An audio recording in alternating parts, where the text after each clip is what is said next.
Hey everybody, James Lester. You can see next to me, GTG, the pup in a sharp suit. Say hey everybody. Hello, everybody. Today, we'll be discussing Area 51 conspiracies and probably the raid that's going on right now on Twitch and that you see, and the moon landing conspiracies. Would you like to start? Uh, okay, so as it pertains to the whole Area 51 raid, it's my understanding that there's already like a really popular YouTuber that's already been arrested. There's been a couple Did people you hear about arrested. that? Yeah. Yeah. Well, there was a real popular YouTuber out there that got arrested.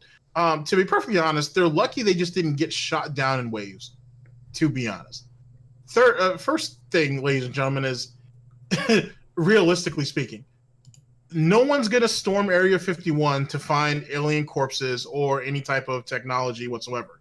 More than likely, if nothing else, the base itself is first off underground. Two, it's more than likely under Groom Lake, which is just a little ways off from where Area 51's at. It's kind of part of the general area.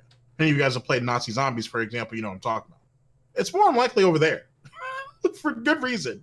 More importantly than that, Area 51 is known for very highly publicized as a training area and a training and testing area.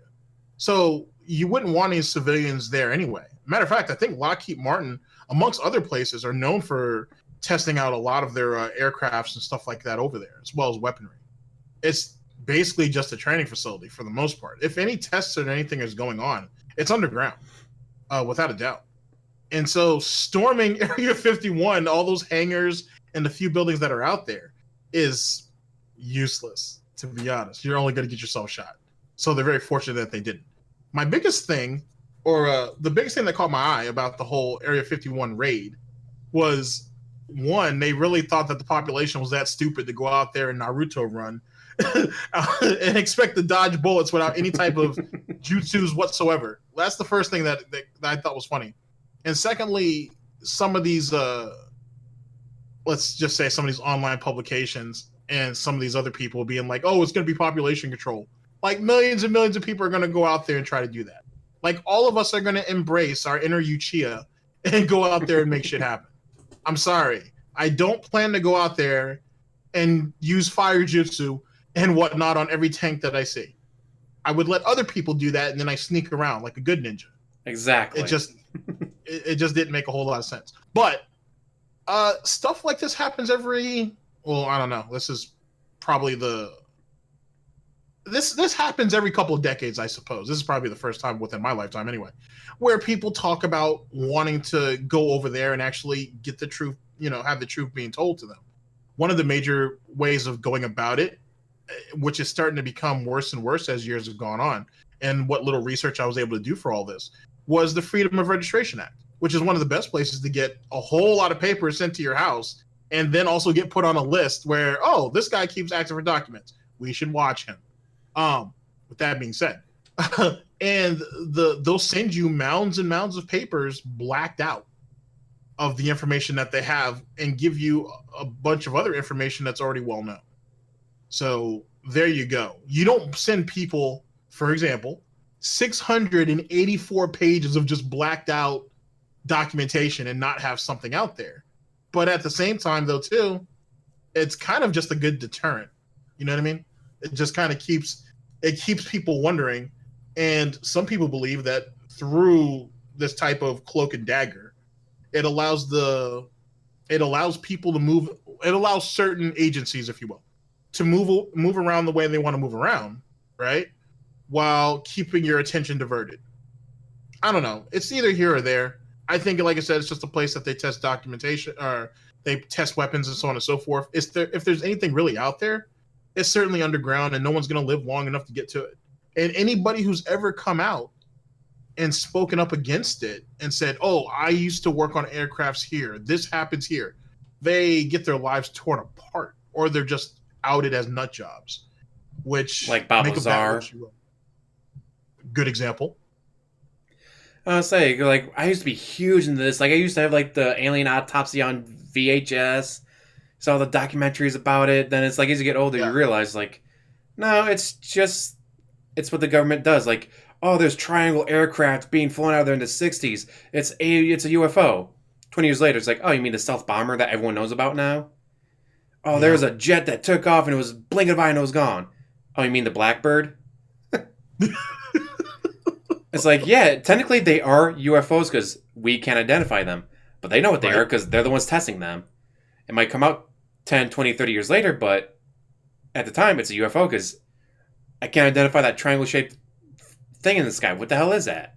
It's got to be an alien. Well, also though, all that stuff they told our grandparents about, oh, they were weather balloons, kind of didn't help either. No, it's the government. They can't. If they were smart, they would have been like, it's private testing for stuff. You don't need to know about it. Instead of trying to say Exactly. weather balloons. But at the same time, though, too, you think we're coming off, well, we're kind of knee deep into the Cold War, and so on and so forth, Yeah. and then what comes after that. So, and as if any of you guys ever want to look it up, you can. The number of spies that we had over here and over there, in Russia or in the Soviet Union, I should say, was huge. You know what I mean? And they were like patched in everywhere. I just recently was looking up for the show right now.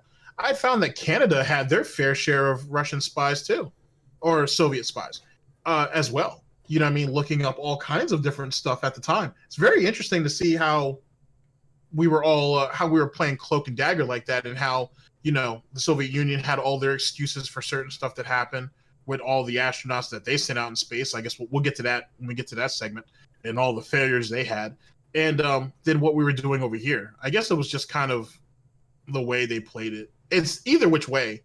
It's the general thought that the general public are idiots, and whatever we feed them, they'll eat it up. they'll just kind of move on with it. It's kind of scary. I mean, for the longest time, that everyone trusted the government. The government said JFK was shot by one person from 3 different directions. I believe it. It's not until later that people. I think it really started off with Nixon. I think it was Nixon's what broke people's trust with the government. When that happened, then people started coming out more and more of like, well, 30 years ago the government said this. What if that's not what happened? Do you feel that in this day and age that we're less or that some of us, I should say, are less patriotic? I don't want to say less patriotic, just more questioning of the government. Where before it'd be like, you stand up, you say your pledge of allegiance, you put your hand over your heart, you go, yeah, USA, bald eagles, American apple pie, and all that. As you get older, you're just like, wait a minute, the government used to test what on people in South Carolina to see what would happen? Yeah. Oh, you find out that the government did what to the people in Nigeria? You find out that the government did what to Canada? Like, they're our allies. Yeah, but they're still messing with them. Because Russia wasn't the only ones having spies in Canada. True. Because at one point, we probably had more Russian citizens in our country than they had in Russia. Just from them sending so many people over.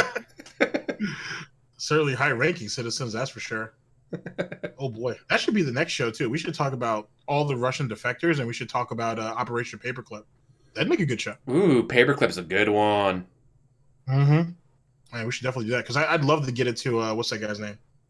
Is it Klaus Barbie? He's one of the generals who ended up getting out and going to Argentina, and then he helped, with the revolutions and hunting people down out there. I'd love to get into that. I think it's Klaus Barbie. I'm sorry, but yeah. So that's the general situation. What's the first conspiracy you'd like to go over? Well, obviously, the most famous incident at Area 51, the alien crash. That was in 40. You know what? I should really have this all up here. Just or die. I thought it was 47.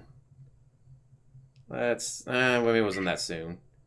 Well, no, because I'm pretty sure it started off right after the Cold War started. Right after Area 51 crash landing. Come on, Google. 47, mid 1947. I was right, 47. Oh, nice, good call. Did you know that real quick that they found large deposits of lead and silver in the southern part of the Groom Range in 1864? Ooh. Huh. I didn't know that. You know what? That might explain why they said they always found those large lead deposits out there, but people always thought maybe it was from something else. Like them testing weaponry. Oh boy, I never really thought about that. Well, anyway, I'm sorry. Okay, so like I said, we're in what, 47? You said? Yes. Okay, 47. So a uh, people report a giant fireball in the sky ends up hitting the ground, and I think it wasn't it like a sheriff's deputy, or maybe it was actually a couple civilians who went out there and they found like this Farmers, because it landed on their bendable. farm. Yeah, thank you. And it was like a bendable metal, and I guess they even found a body out there that they dragged into the house. How did that story go? Well, for the bendable metal, was aluminum very popular back then?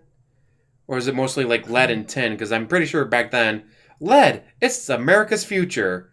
Before they knew the whole hey, don't touch anything with lead in it. Don't touch it, yeah. Because for them, aluminum may have been, what the hell is this? It's metal, but it's bending and it's light. What is this? Ah, fuck it. Let me look it up. I love it on Google. When was aluminum discovered? Oh, not discovered, used. Well, 1825, but not discovered. But when was aluminum mass produced in America?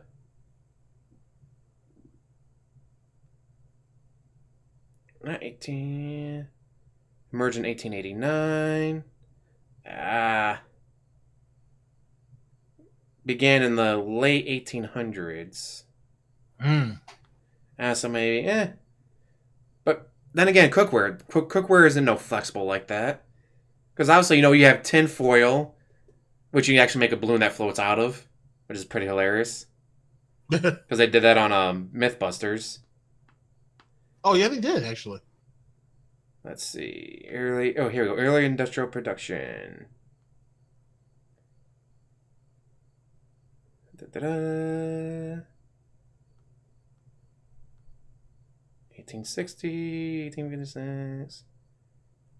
So it didn't become popular until 1889, but that was mostly in Europe. Aluminum age. Aluminum can was first manufactured in 1956 and employed as a container for drinks in 1958. So almost 9 years before it became aluminum cans and all that, which probably would have been your first case of dealing with a flexible metal, was Roswell. Came out 9 years before that happened. So it could have just been something aluminum or something new that they were testing that was anti-radar.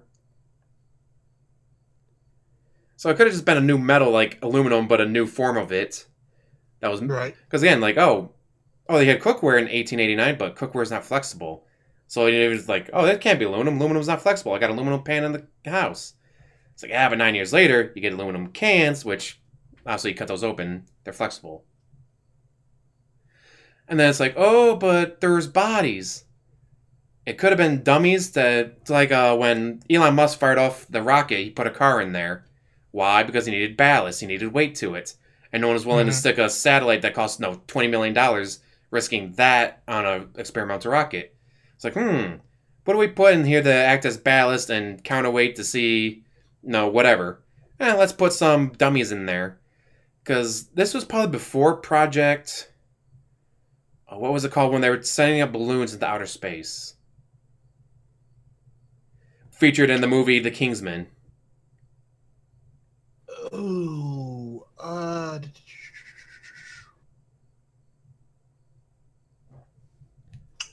Son of a bitch.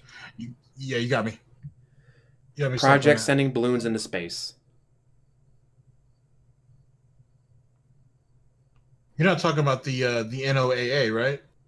No, not that. It was like a project where, but I don't think that was until the 70s because obviously 47, there's no satellites in outer space, so there's no reason to make this project of being able to send one person in a giant air balloon up into outer space, shoot down the satellite, and then disconnect. Which is actually something that we did, but I think that was either late 60s or early 70s. Because we were planning on like, all right, well, instead of having to send up a spaceship and shoot down a satellite from Russia or the Soviet Union, we strap one guy to this balloon, send him up, shoots it, he jumps out, parachute. Which obviously that's actually how a lot of get those people like, I'm going to jump from this height. Well, I'm going to jump from this height. I'm going to jump from higher than anyone else. That's what they did. They strapped themselves in a booth, sent up in a balloon. It's like, all right, you've now reached the outer atmosphere. You're about to be in outer space. Jump out.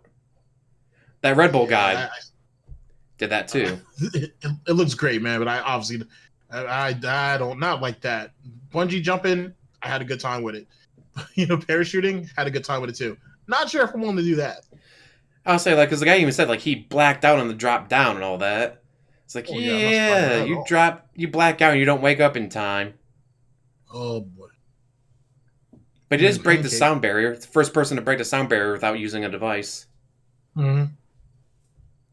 So, yeah, so there could have been early testing of that, or early testing of trying to get something into outer space, or something up so high that the Soviets couldn't shoot it down. Like, oh, we're using hydrogen. Hydrogen explodes. Fireball in the sky. Crash lands. Like, huh, shit, that didn't work. Because there were no, obviously, the bodies and the, oh, it's weather balloons. Like, well, the one way to explain it as a weather balloon to be a spy balloon that goes way higher than any weather balloon ever could, but it Right. exploding and fire crash and all that. Because uh, hydrogen at the time, anyways, was cheaper than helium, and Hmm. obviously in the cold air, air compresses. Hydrogen doesn't compress as much as helium does, apparently, from what I've looked up. So that would be a good explanation for why they're using hydrogen, even though they know, do we really want to Hindenburg this? It'll be fine. Until it wasn't. Until it wasn't. Now for the farmers, I didn't hear them dragging in a body. I heard them dragging in parts, like getting pictures in the newspaper and all that with them, like the pieces of the craft that they've drug Who in. d- who eventually discovered the body, or was that the or that wasn't until the military ended up showing up? Pretty sure that was until the military showed up. Gotcha. Okay, But then again, so with the way the government is and trying to cover everything up, it's like, if you guys just said, hey, it's a, well, no, I guess you, because yeah, like you said, it's the Cold War, so you don't want to be too upfront about it. right. So you said, hey, Yeah, we're is that testing a new way of flying across the country that's cheaper than airplanes. And it didn't work. Oops. right? It's especially since I guess the son of one of the foremen on the farm that you talked about said he saw a large area of bright wreckage that made up of rubber strips, tinfoil, and a rather tough paper and sticks. Let's see here. He says he paid little attention to it, but then returned back on July 4th with his son, wife, and daughter. Well, I guess it would be something you'd bring the whole family out for to gather up the materials. Let's see here. It says right here they rolled it up. They rolled it up and stashed most of it under some brush at first, and then that's when people started reportedly started talking about they saw flying discs out there, and that was on the 7th. Or no, sorry, that was on the 4th, and then even more reports are coming on the 7th. So when did this actually happen? This happened on June 14th of 47. Wow, there's a lot of time in between all this then. So you'd wonder, like, why did the government take so long to get out there? But maybe the government thought, yeah, that was a pretty big explosion. Nothing survived. There's no way anything that the Soviets could use against us survived that. That's what I'm thinking too. Maybe And they thought that most of it burned up in the wreckage. and from the sounds of it, it was all what, sticks and pieces of paper and metal left. So it's like, well, we're Yeah, not wrong. It did blow up and explode and burn. and the individual who went out there with his family to look it up, he kind of disregarded the majority of it at first, and then after some time, then it started to kind of. When did they put the story out about the weather balloon? Then let's see. Yeah, it says right here on July 8th is when a public information officer actually made the press release stating that let's see, the 509th operation group was recovered had recovered a flying disc which had crashed in the ranch next to Roswell, as described in July 9th edition of the Roswell Daily Report. So did we have two separate crashes? One Or are we talking crashed, about the same but crash? they didn't know what was going on. They didn't have the cover story yet, from what I understand. Jesus Christ, man. See, and this is the problem we had with the Kennedy shit. Everybody needs to get their story right. Because it wasn't Get until it. after that they came out. No, it was a weather balloon, not a disc. But we knew the Mhm. Nazis were working on flying saucers, and hello, Operation Paperclip we just talked about. Yeah, we did. So they could have just been, all right, we're working on a UFO or circular device, see how well that goes, and before they went, all right, that's stupid, doesn't work. Hmm.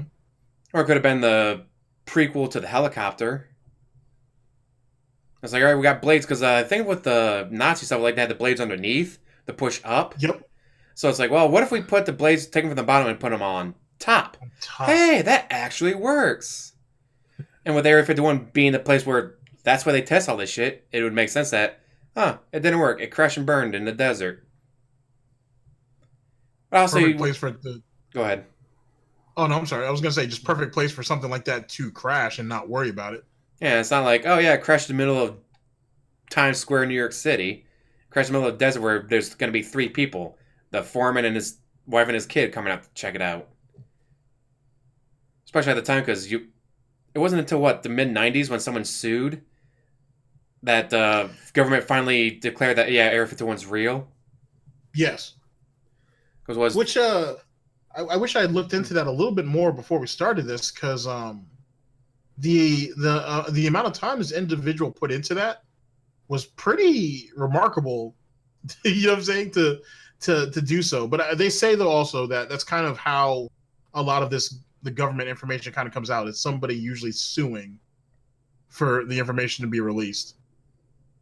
especially at the time because it was, I don't know if it was the first lawsuit or the second lawsuit, that there was 2 employees saying that they got hurt at work and they were suing for workman's comp or whatever. But Mhm. you can't sue for being hurt at Area 51. Area 51 doesn't exist. So that's like what Exactly. made them force the government to say, all right, fine, it exists. Here's your workman's comp. Stop bringing the shit up. It's like, it's crazy. Like, you can go up into the ridge, see that the base is there, see that it exists. But according to the Mhm. government, no, you can't sue for workman's comp. It doesn't exist. It's like, how bad are you at covering things up when anyone can go there and be like, stand on this ridge, go, it's right there. How are you going to tell me it doesn't exist? It's right there. It's kind of like ignoring the mole in the guy's face in the Austin Powers movie.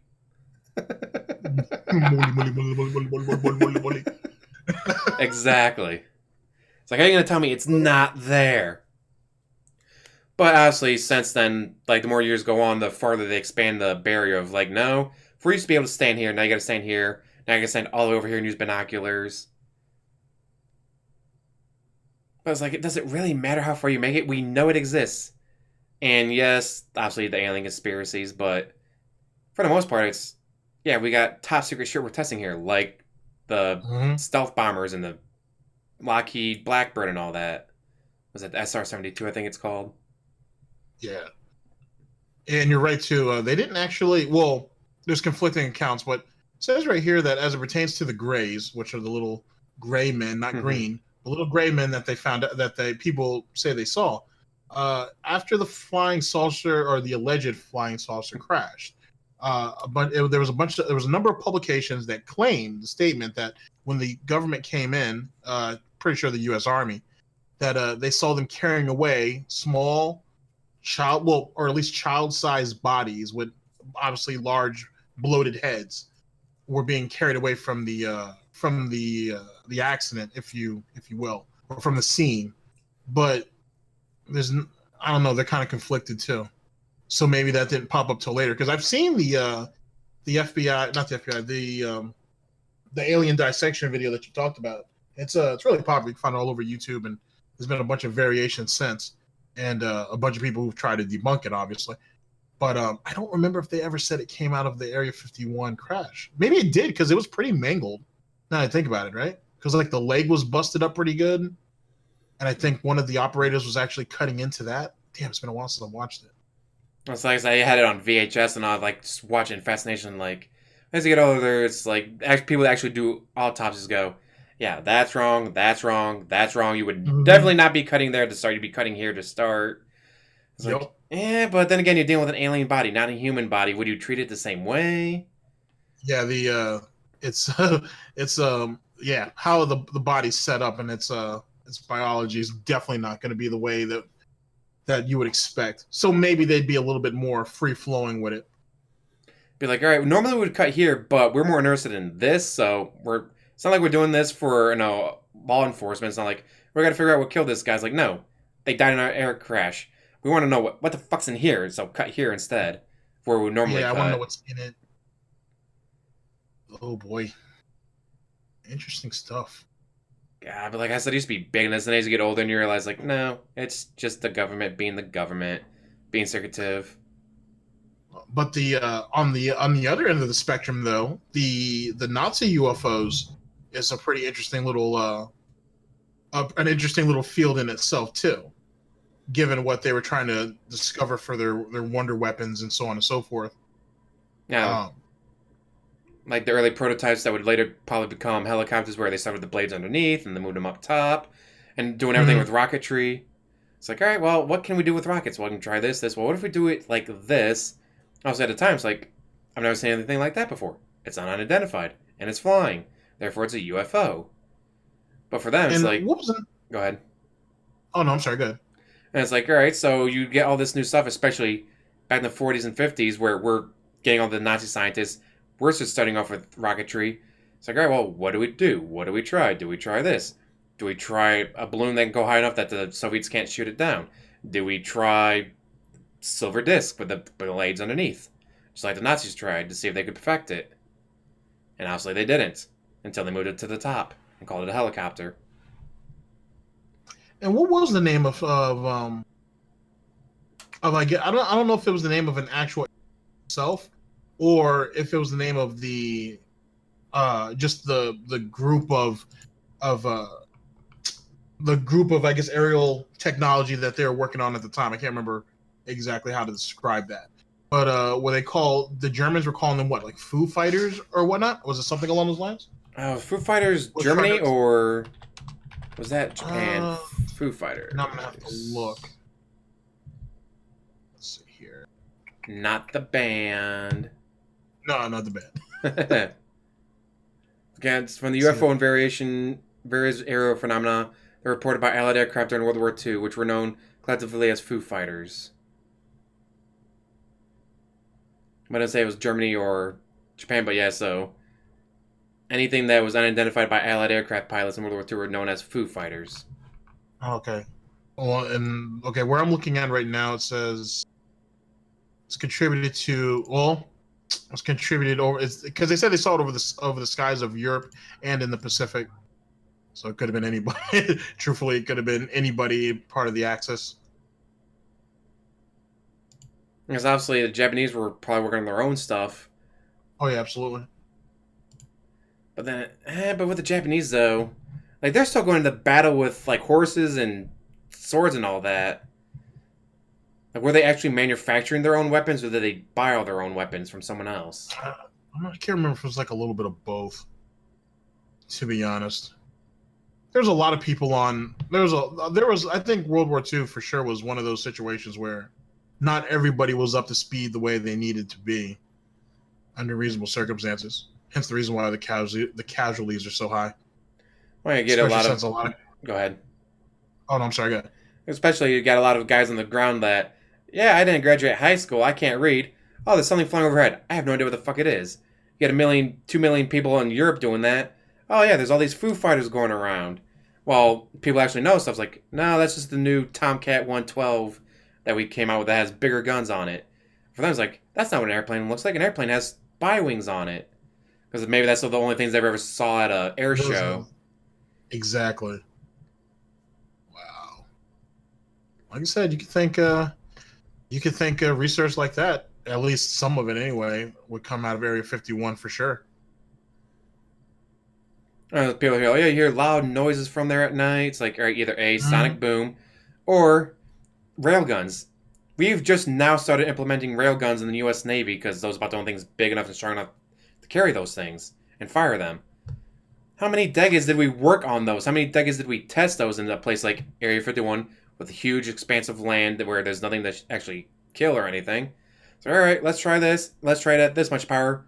And we just wrecked the thing. All right, let's turn the power down a little bit. But people around the area, especially as there's nothing there to block the sound wave, they keep hearing all Mhm. this loud booms. Like, what the fuck was that? Or no, they'll look up like, I don't see any jets in the sky breaking the sound barrier. It must be invisible. The government's working on invisible airplanes. And yet again, you don't want the public to know about that.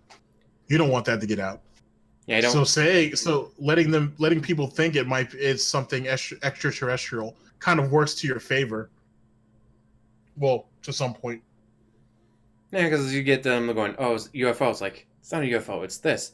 But since you think it's UFOs and not this, this is not going to come out to the public. This is not going to come out to the Soviets. Exactly. because even in our current in our current atmosphere, if you will, there's still a lot of distrust, even amongst our own allies. You know what I'm saying? It's the whole concept of keep your friends close, but keep your enemies closer. In truth, just keep everybody close. Just keep everybody close because we're all spying on each other, obviously. It's like keep them close enough For you can shake their hand, but also keep them close enough you can stab them when you need to. sadly, yeah. I mean, that's kind of the way we are. I mean, I think politically, that's kind of how it was always meant to be. You know what I mean? Especially coming out of like the situation with like the Cuban Missile Crisis, for example, like where we damn near almost blew ourselves up over nothing. While Castro just sitting out there in Cuba chilling. Like you do realize that he might have gone up with that.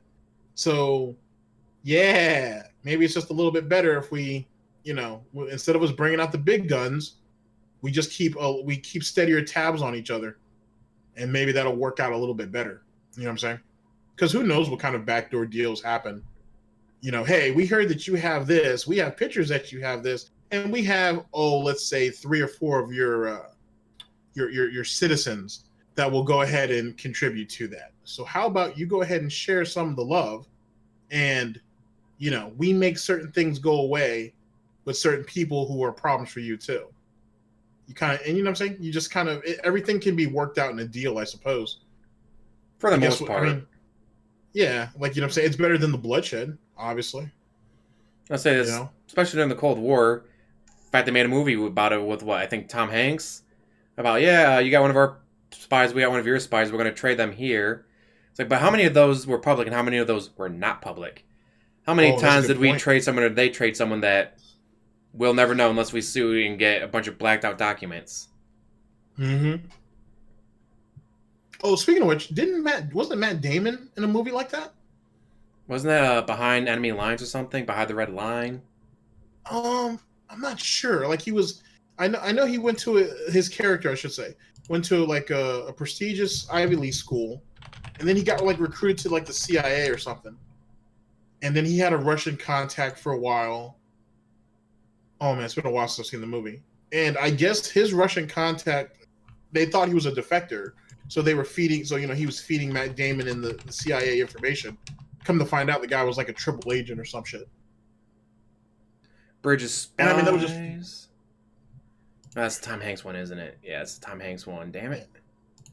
Was Matt Damon in this one? He was not. okay. So yeah, it's probably a different movie. Excuse me, ladies and gentlemen. I don't mean the or the line, fiction and nonfiction. It's just something to refer to. Well, a lot of the fiction is based off of nonfiction. Just got to change stuff here and there so it doesn't get hit with that.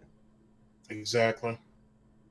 I mean, it's one way that they Kind of like tell how this truth without telling the truth. It's like, exactly. oh, that's top secret. You can't say anything about it. Fine, we'll make a totally fictional movie. We'll just change names and well, instead of it taking place in Ukraine, it took place in Bosnia. Same story though. Exactly everything that happened. Just change a couple things so you can make a movie about it. And knowing Mm-hmm. like, yeah, that actually happened, but we technically not allowed to talk about it. Kind of like that situation with that's going on in Hollywood with what's that dude's name who's the like the creator of Family Guy, Seth MacFarlane. Seth MacFarlane. Yeah, like how he makes all those jokes about certain shit that goes on in Hollywood, but he knows he can't come out, outright and say it. So he kind of slips it into his show in a very clever and comedic type of way to keep himself from getting sued.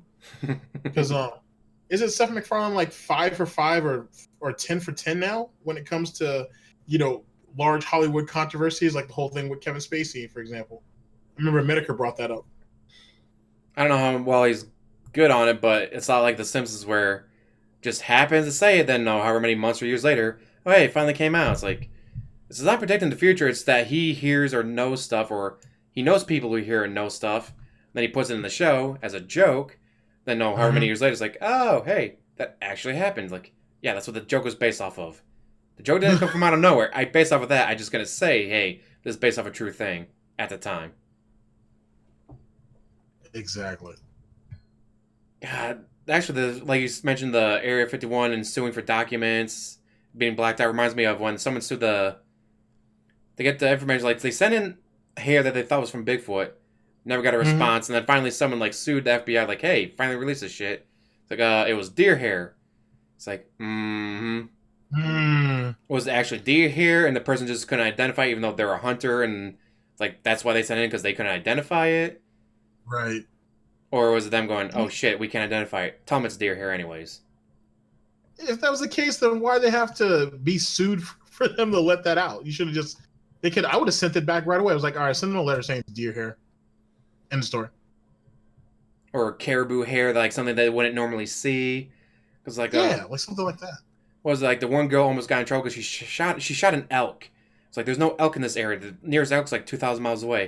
And it's like, oh, it turns out some of them are actually migrating this way. It's like, so you guys said, oh, it was a random elk that migrated 2,000 miles away from where they're normally at. It's like, oh, happened that little girl almost got in trouble. That sounds unusual as shit. Like her and her dad are out deer hunting. Oh, there's a deer. Bam! Uh-huh. Oh shit, it's an elk. It's not legal to shoot those here. Huh. I mean, I suppose it's possible, but 2,000 miles? That's a. By itself? Well, You know what I'm saying? they Like, finally found a small herd of them. oh, okay. I was going to say, because that would have sucked if she did get any trouble for that. Oh, thankfully she didn't because obviously it's like there's no elk in this area. How the hell were we supposed to know it was an elk? We saw a deer. We shot a deer. Did they ever? Were they ever able to explain why they migrated that far off the beaten path? Either food or competition. Interesting. So it could have been like two males were fighting. The one male got kicked out. Other males joined. Females went, ooh, there's a bunch of males. Let's follow them. As the males competed with each other and they spread themselves out farther. Now, since they discovered them, now they've been looking for them. And I think it was either like Alabama, Arkansas, like someplace where you do not think of elk being in that area. It's like, yeah, they're not normally in this area, but like you can find like we've been finding smaller herds here and there. So we actually trace them back to the main area that they came from. It's interesting. Like, huh. So I guess that with the weather changes and whatnot, it's causing it. Well, it could be causing it. Or around here, you got deer, and then it's like, well, deer used to be everywhere. Now they're only in certain areas. Like, where were they at? Parks, where you're not allowed to hunt them.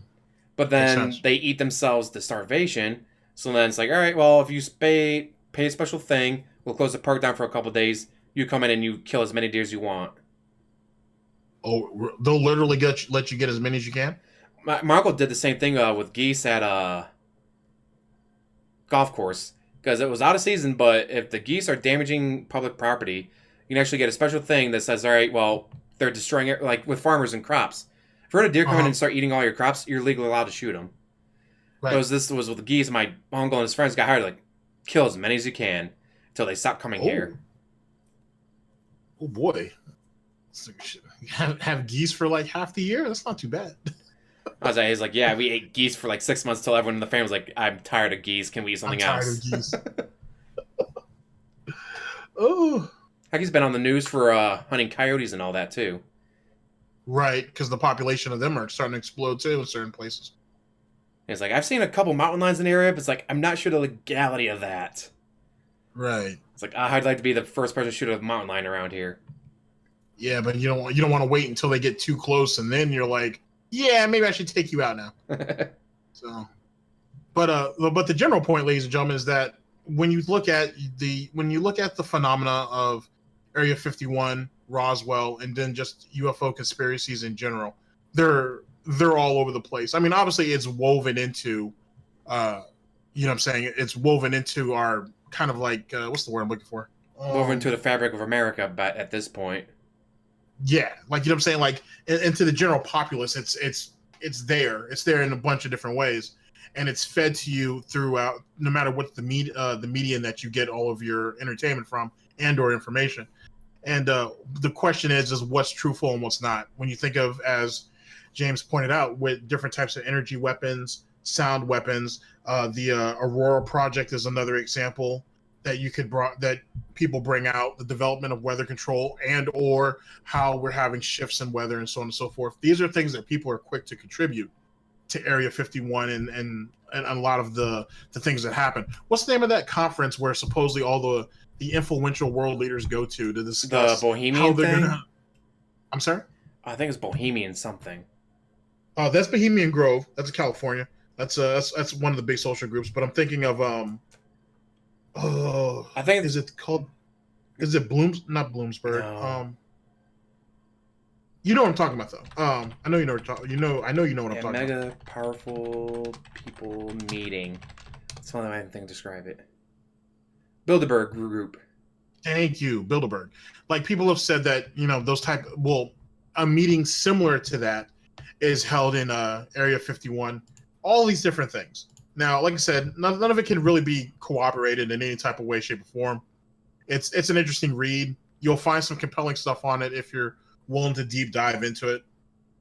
uh, I think my general thoughts kind of focus the same way James did. You know what I'm saying? When you're a little bit younger, you're like, oh, wow, this is pretty interesting. You know what I mean? 'Cause especially in comics, like if you're a comic head like me, you used to see a lot of that early on. And then as you get slightly older and whatnot, you're like, you can kind of explain a lot of that away. Not everything, obviously, but you can explain most of it away, at least with a decent amount of reasoning. It's still interesting, though, to be perfectly honest with you.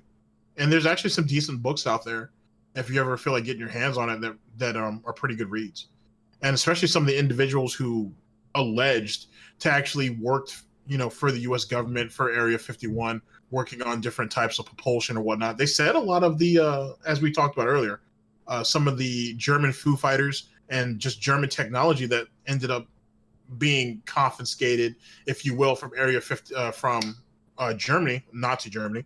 We ended up bringing to Area 51 one place of many places to actually try to deconstruct it to see what made it work and made it tick, and then do it again. Or reverse engineer is the word I'm looking Yeah. for, to try to figure out how it ticked and how to put it back together and to make them better. And a lot of it we've incorporated. If you look at how technology has jumped over the span of 60, 70 years, I mean, obviously something happened.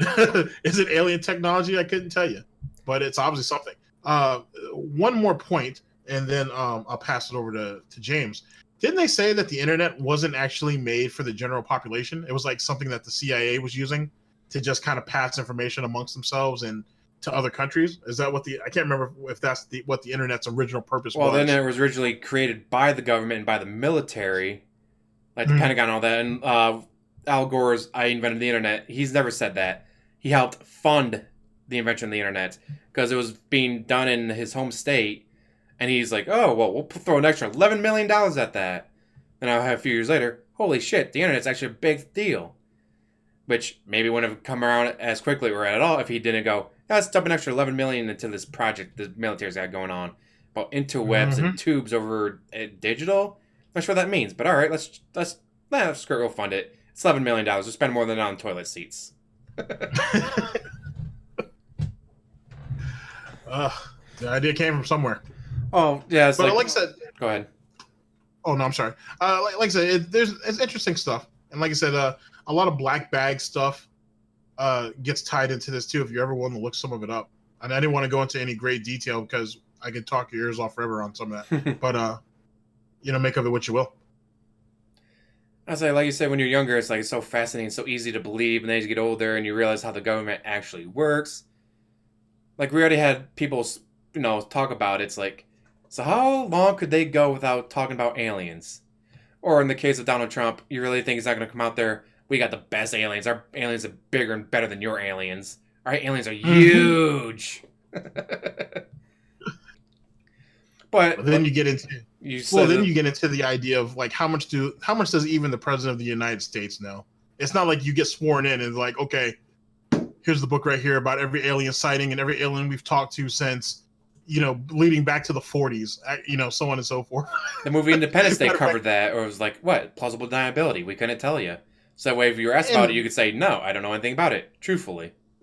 which makes sense. But at the same time, like if I became U.S. president and they were like, "Hey, yeah, we're in contact with like extraterrestrials and shit," and yeah, Hitler's not dead. We actually have him cryogenically frozen. I don't really want to know about the alien stuff just so I can make sure I can deny that. We got Hitler's body where I'd like to see it. I want to poke it with a Is stick. what I'm saying? Do we have Ava Brown too? I'd like to see that also. I want to poke it with a stick. Um, Stick. how were they really killed? Like, I want all that. Like, I want to know. Like, did Lincoln really get assassinated the way they said he did? Like, if you're president, you have questions. Questions that might actually At least finally I be do. answered. Yeah, exactly. Well, you'll never be able to answer it unless you put everything in code in your memoirs after you long retire. Yeah. It's like, I'm on my deathbed. Publish. what's that guy named? Like Ethan Hunt and shit. Go ahead and just lay everything out when you're dead. Oh, like you said before, what the technology explosion was it alien Hmm. technology we were reverse engineering, or was it just all right? Well, how much money do we have? This, spend it. It's amazing how quickly you can invent stuff or discover stuff when you spend the money on it. But it's Right. it's really weird. Like, all right, for 10,000 years, electricity is ooh scary, lightning, hide. Then you go right. Wait, we finally got a light bulb. Look at this. We have a light bulb.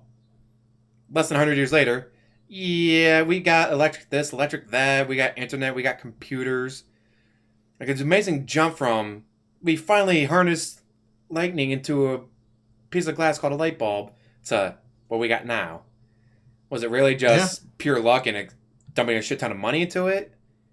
Because how do we have all these incredibly smart, genius people, and none of them discovered any of this until 10 minutes ago, time wise in history? Which leads into another interesting argument where how is it that technology has come this far to where we can do so much now, right? Like the technology gets smaller and smaller and smaller, the battery life gets better and better and better. You can do more with it. But yet, why have we had such a hard time curing certain diseases and this, that, and the third? Which, to be perfectly honest with you, I can't explain that away. No one can, except for the fact that all of, diseases are like everything else or anything else. It evolves over time. I mean, I was just reading it the other day where they're saying that cancer is starting to become more and more and more resistant. You know what I mean? Where now people are kind of starting to like researchers, I should say, are starting to bang their heads up against the wall, being like, yo, we're not sure what we can do next. You know what I mean? It's starting, it's not there yet, obviously, but it's starting to get to that point. The AIDS virus. Like how many different strands of that did they discover? And they keep discovering. It's a scary situation. Maybe the aliens just didn't have that kind of technology on their ship then, right? Maybe not, but also another interesting theory is that when the first aliens crashed here, a lot of the diseases and everything that they had ended up obviously getting thrown into the air or into the water or whatever the case may be, and then it ended up migrating to us. No diseases in particular, so I don't have anything to name. I just thought it was an interesting theory when I read it. So we're the So Indians to their Columbus. yeah, pretty much. God. Like, man, can you imagine you run for president, you become president, they tell you all this, like, holy shit, I gotta get this quiet. Or it's not just me, it's my entire family that ends up dead. And Well, they'll probably be dead by my hands, according to the government, because I snapped and killed them. It totally wasn't them killing them and then blaming it on me. which is another interesting fact because when you look at each president who goes in, right? And obviously, I'm not trying to throw a conspiracy theory at you. It's just when you see each and every U.S. president who goes into office and then they come out, no matter if it's the 4-year term or the 8 years, they look horrible when they come out. Oh, yeah, they age Like, 10 years for every year they're in office. yeah, like the stress level of those individuals, and not just the day to day bullshit of being the leader of the free world, right? But then, as we're talking about right now, the small shit that not small to them it's probably small, but to us it's a big thing. The small stuff that you've been privy to, and you're like, yeah, this is what happened. You never get to speak about it, and you have that in the back of your head, like, holy shit, uh, we're sitting on technology that will end up destroying all of us one day. We actually are. We actually have contact with beings that are smarter than us, or obviously intellectually superior to us, and I can never speak on that. We're, I've got pictures of Putin's wife, with the president of some other country, and Putin's okay with it because he's blackmailing that guy. Crazy shit like that. Like, how does a man live with that? Who wants that power when you think about it? Not just the power, but who wants to know that information or be privy to that? Or the That's stress scary. of going, we have the cure for that and this and this. Yeah, we got the cure for it, but if we do that, people will live so much longer. How do you Yeah, feed all those people? How do you clothe all those people? How do you get all those people jobs? How do you fund jobs. Social Security for all those people that now, instead of dying at 80, to die at 180? And it's like, so yeah, we got to keep Mm-hmm. this quiet. It's like, my best friend died from that 6 years ago. And he could have lived. but they won't let us out. I'm the president. I could come out and say, hey, we got this. Stop killing people. But if I do that, they're going to kill me, and it's not going to help anyone else. Like my friend that died, Nope. or this person who just got sick, or someone who voted for me wrote me a letter like, oh, my poor little Susie got this, and oh, it's just so sad we can't afford the bills. Could you please push for Medicare for all? It's like, bitch, we don't need Medicare for all. We got the cure right there. But the logistics of people living longer, people living Mm-hmm. healthier. I was like, oh, Mm-hmm. I'm just out of college. I can't get that job. Why? Because their youngest employee is 62. Their oldest is 120. They just don't die anymore because they don't get old anymore. Because you do not die from old age. No one has ever died from old age. They've died from heart failure. They've died from kidney disease. They've died from something on the outside. So when you get something that cures all that, it's like, well, fuck, people don't die. There's no jobs left because why the fuck would I retire? I can't retire. I'm going to live for another 60 years. You're 120 years old. Yeah, I'm going to live for another 60 fucking years. I need money. Could, Exactly. could It's you not like God has a retirement plan for everybody, could you imagine? like a biblical plan. It's like I'm president. It's like I want my father to live forever, and I could cure him with this and this and this, but I can't give him anything because it's not allowed to be known about. So I'm just have to sit here and watch my father wither away and die. Which actually LSB or Lightside Bill actually mentioned this on streams where when they were talking about I think they were talking about the medical industry, or somebody in his comment section had talked about it or whatnot, and he said that yeah, you're gonna, medication is I'm paraphrasing, I don't have the exact details, a while ago, but he was basically like, yes, medicine is expensive, but the proceeds from that medication goes back to the research and then continues to kind of push the industry along. Now, back to what you're saying, if the money's not in the cure, the money's in the medicine. You know what I mean? At the end of the day, and it's brutal. Don't get me wrong, and what, because we've all lost a family member or a friend or whatever the case may be to something. But that's where the money's at. It's actually in the treatment, not necessarily in the cure. And even if it's not in that particular field, it's in something else. It's in another field with another type of disease or whatever the case may be. Yet again, but that goes back to my major point, is that when you look at different types of viruses and diseases, and they're constantly evolving, and with more and more of the vaccines or actual Antibiotics being ineffective now. yeah, antibiotics becoming less and less effective, it's starting to be a problem. And then you get into the whole vaccination thing. Do you get your children vaccinated or you don't? Which, that's a whole other discussion in itself, because kids are resilient.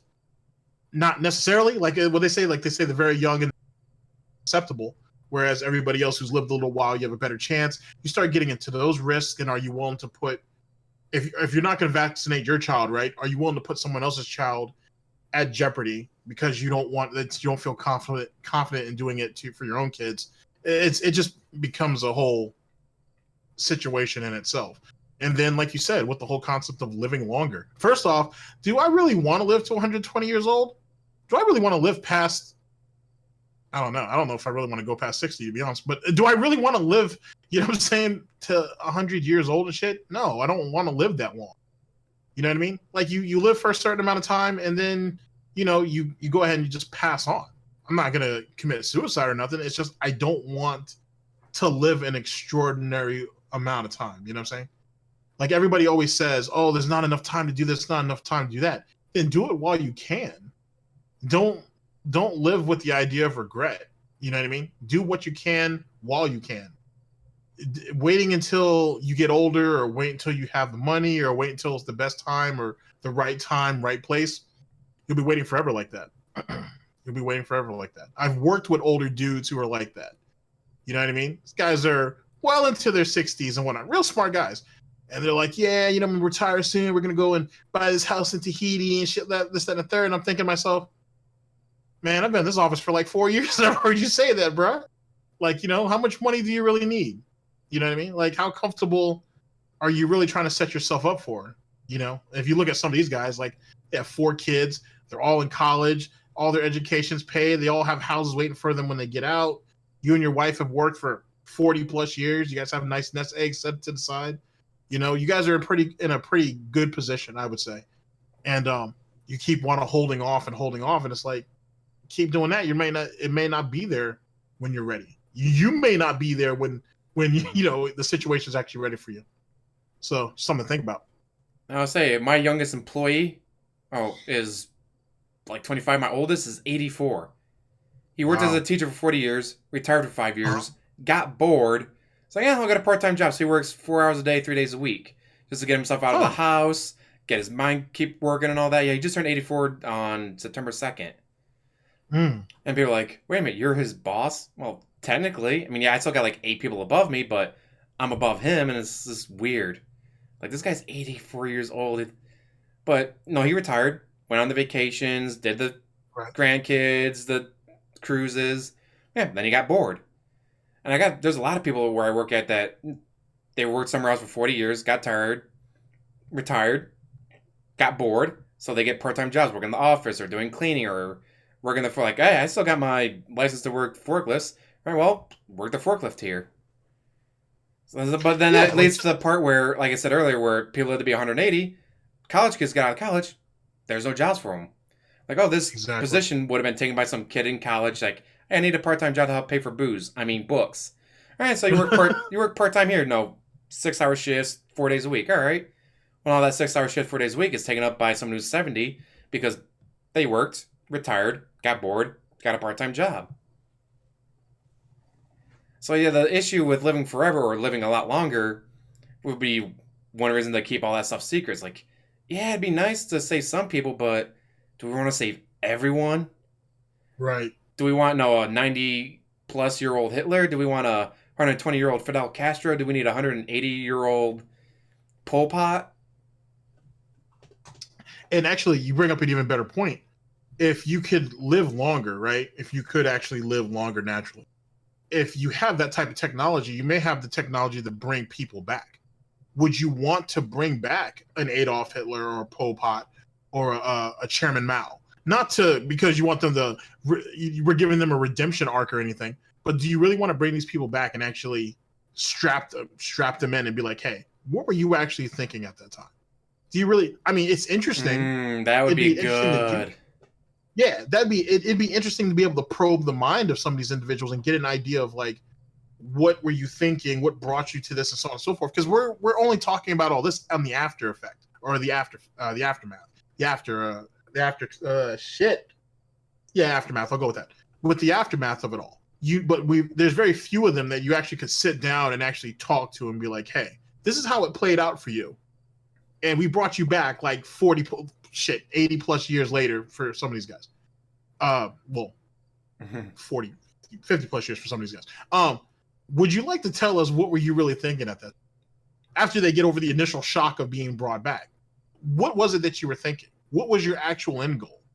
I would assume, and this is just me being honest, ladies and gentlemen, with some of these people, they didn't have one. It was all kind of in the moment, and they kind of just went with it. That's why most movements like that fail, because no one initially had a plan. Like, you know what I'm saying? Like, everybody has the idea, but no one actually has a plan.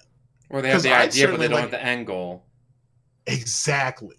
And so, like, for me, if I could bring somebody back, oh boy, if I could bring somebody back, I'd probably want to talk to Stalin first, to be honest. I want to talk to Stalin because I want to just be like, hey, when Russia was starting to really fall apart and you were at your private quarters, did you really think when those agents and officials came to your house, did you really think they were actually going to kill you?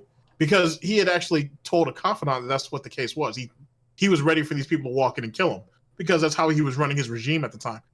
So one of my questions was, did you really think they were going to kill you? And if so, did you ever think about maybe you should off yourself before they do it? But then the Soviets were pretty proud people, so suicide might not have been the best option. But that's the first person I'd like to talk to. Is definitely Joseph Stalin, because I'd like to get an idea of just, did you like, what were you going for? Like, you're cutting off all these people, you're trying to get all this power, but what do you actually do with it? Like, you know what I'm saying? Like, in the end, like, what are you really gonna do with it? And then it's that same type of power and running and everything like that as a tyrant is what essentially got you killed. Well, It depends if you believe he actually got poisoned or if you believe that he had a stroke and he died. Either which way, it may have been avoided if you didn't sit there and kill all the good doctors or at least run them out. You know what I mean? I have those are the type of questions I'd like to ask. Like, what was your end goal going to be? Hitler's another one. To be honest, I think I want to talk to Himmler actually a little bit more than Hitler, just because I want to be like, hey, why didn't you ever think of just assassinating Hitler? And what do you think Why about didn't you? taking out the nut job and taking over with someone who was smarter, or at least smart enough not to attack Russia? I'm who knows? Like, you know what I'm saying? You could go so many different ways with that argument I'd be more or along the with that lines question. of like Marilyn Monroe or other people who died in a Uh, mysterious fortune. Like, okay, who did you die because you overdosed, or was there some guys from the Black Secret Service, CIA stuff they're enforcing you to drink that? Marilyn Monroe. They said she died of barbiturates, Yeah, right? from an Like overdose. overdose. And her little black book came up missing too. Yeah, Exactly. and she had talked to Robert Kennedy last. Yeah, I think they said. Yep. Yeah, I'd be anxious to hear what she had to say. To be honest. I'd be like, all right, with the Damn. Black Dahlia murderers, like, all right, we got the three best sketch artists in the world. We're gonna bring you back. You're going to describe to them what the person who murdered you looked like. And then we'll finally get the face of the Black Dahlia killer. That'd be kind of cool. That's like that'd be my thing. Be like, all right, bring back murder victims. Like, all right, who killed you? My husband. Arrest the fucker.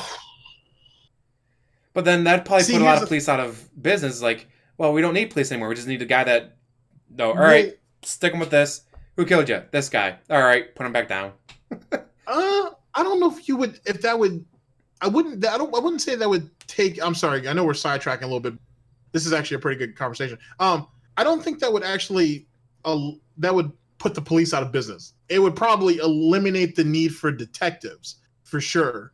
It might hurt forensics to a degree, maybe, but I don't think it would get rid of the police. I think Well, I to do get have a rid of like the problem. murder department and all that.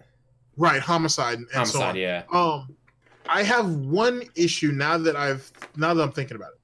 If you bring somebody back like that, yeah, the trauma that the kind of the initial shock of, for example, of being murdered, and now you're being brought back, and you have all this flush of memory coming through, and all these emotions, and then whatever else went into bringing you back from death.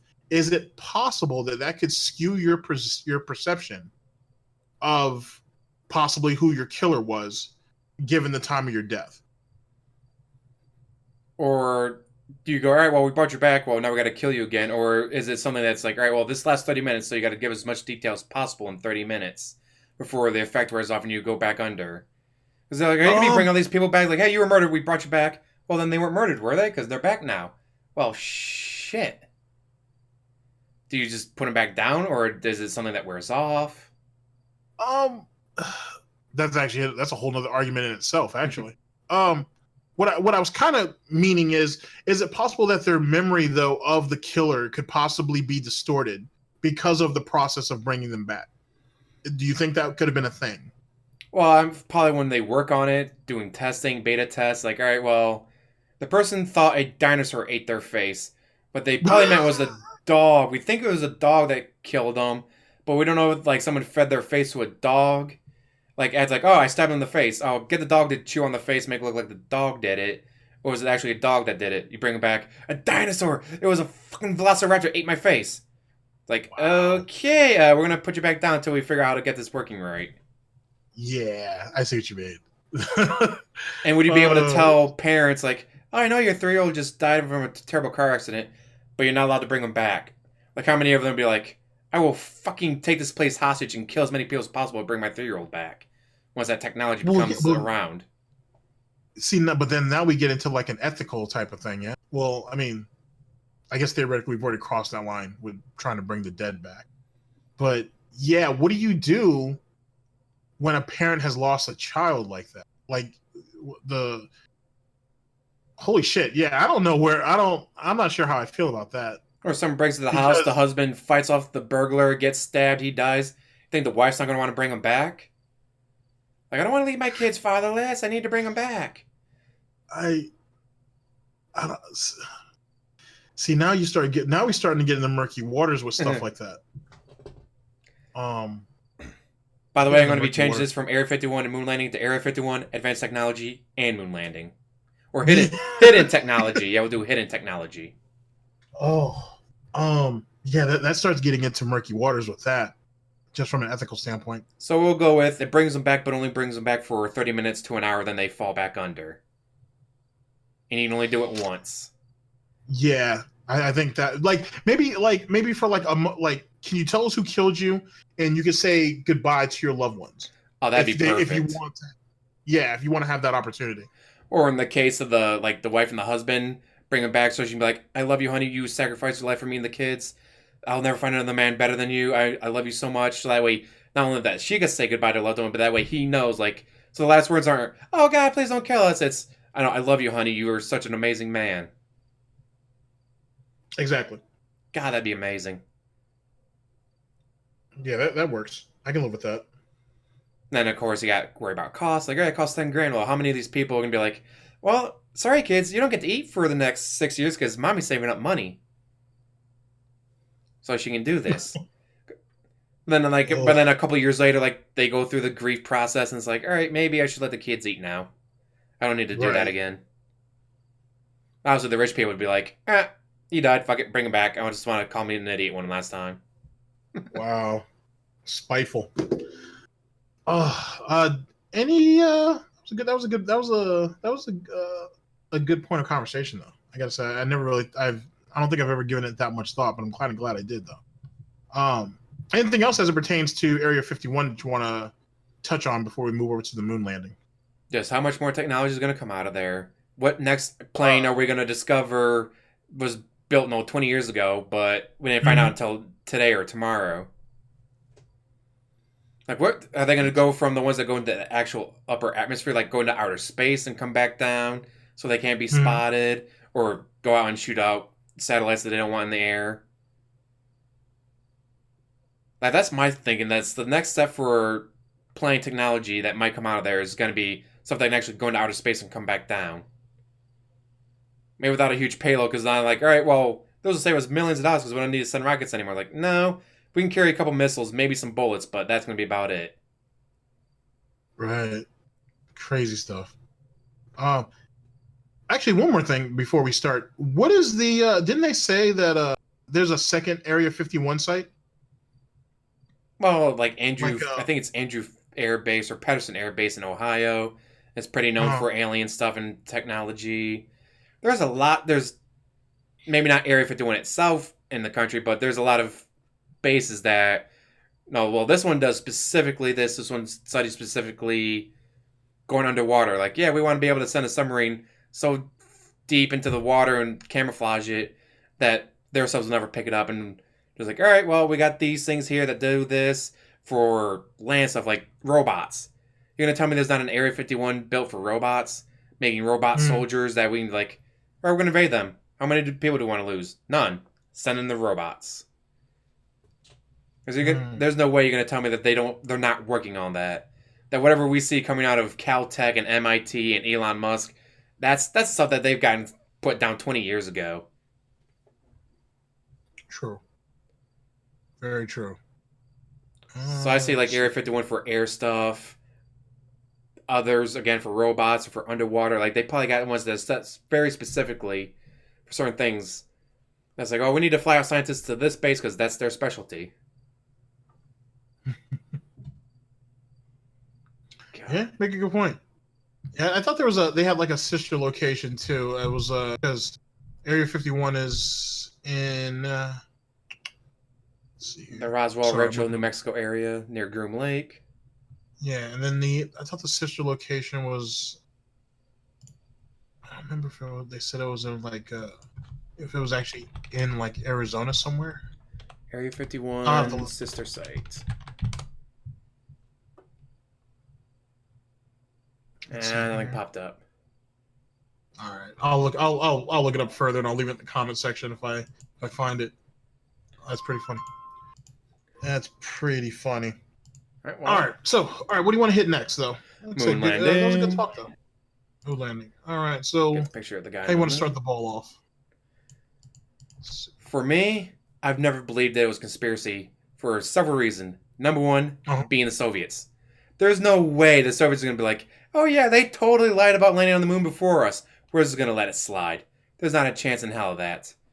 Two, they put the things on the moon where, like, if you get a powerful laser, you can shine it at the moon and it'll reflect it back. This was actually Hmm. covered in, what's that show? Big Bang Theory, that they actually covered this. Three, people go, oh, the flag's waving. That's because there's wires in it. Because they knew there's no atmosphere, there's no air, so they had to put the wires in there. So while you're trying to screw Hmm. into the ground, it made it look like it was waving. How come there's no stars in the pictures? Because it's day out. Look outside right now. How many stars do you see? One, the sun. So like that, the people that or the oh this prop says M on it. It's like it could say M, but it looks more like it was a mark or something on the actual picture. Was it Right. explained as like like a hair got in the film or something like that? Who's that? Who was that director that they said that Stanley Kubrick. that helped? Who? Stanley Kubrick Yeah, the one who did The Shining. Yeah. and Space Odyssey, whatever. Yeah. They said that he was. They said that in sorry, in The Shining, he left like little clues throughout the movie that hey, he actually helped fake the landing or whatever. I always thought that theory was interesting. It was funny. Yeah, but perfectionist that he is, he made them shoot it on site. That's over and over and over again. Shit. Jesus Christ. Now, when was the actual first moon landing? July of 1967 or 69. 9. I want to say And when's the last 69. time? 69. When's the last time we went back up there? Let's see. Last moon landing.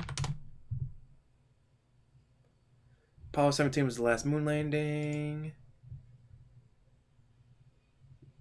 Oh, come on. 1972. Now, I guess here's the first question, and probably one of the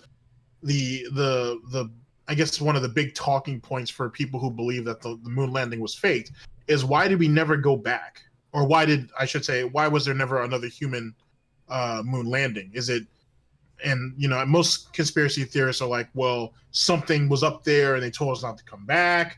I've heard some interesting stuff. I don't believe any of it, but it's kind of interesting if you think about it. Some people say that we were told not to go back. Some people say that we saw ancient ruins up there, and it was one of those things where we made an executive decision, if we will, not to meddle with it because we didn't understand it, or there was some type of warning signal that we were given that shows. What are your thoughts on us not going back? Is it one of those things that we just didn't need to, and it Probably. was that was the stepping stone of just going on to other planets, or what are your thoughts?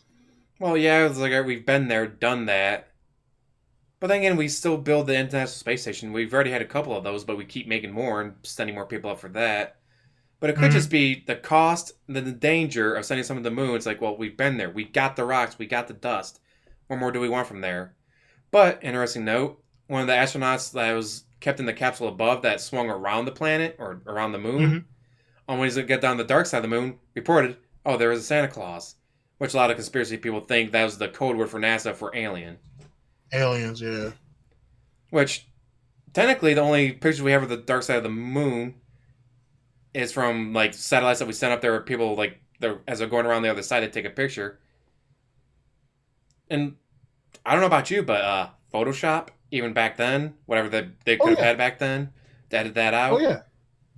Like Yeah, we're just absolutely. gonna I mean, look gray at over what. this mark right here that shows the alien landing site. Well, that and look at what for example, look at what the Russians, because this kind of ties into it. Think about all of the manned space shuttles or just space launches that they sent men out there with, and the majority of them failed, sadly. What they call them, cosmonauts Yeah, or whatever the cosmonauts. case may be. And in every one of those guys who didn't make it, or what was considered a failed experiment, they airbrushed those people right out. You have whole pictures of all these different astronauts, all these guys who were high level Air Force, saying officers at one time or another, you know what I mean? And almost all of them were brushed out. And you only have like 3 or 4 people who were actually successful, who actually made it there alive and were able to make it back. And then you have that one, I'm sorry, I can't remember who it was, but you had like two amateur radio operators. That got the recording Uh, of the person saying like, "Oh, it's burning up in here." yeah, I know like exactly what you're I, talking about. yeah, like that was. I remember Those two Italian watching. guys. Yeah, I remember watching a story on that. That creeped me out. That kind of creeped me out. That they may have heard.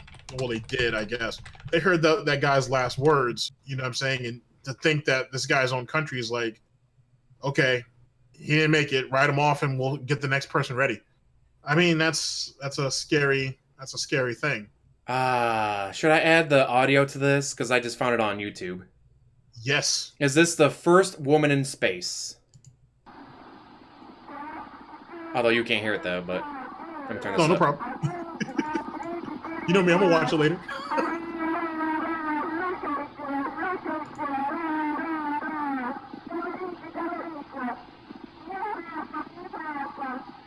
Talk to me. I am hot. I am hot.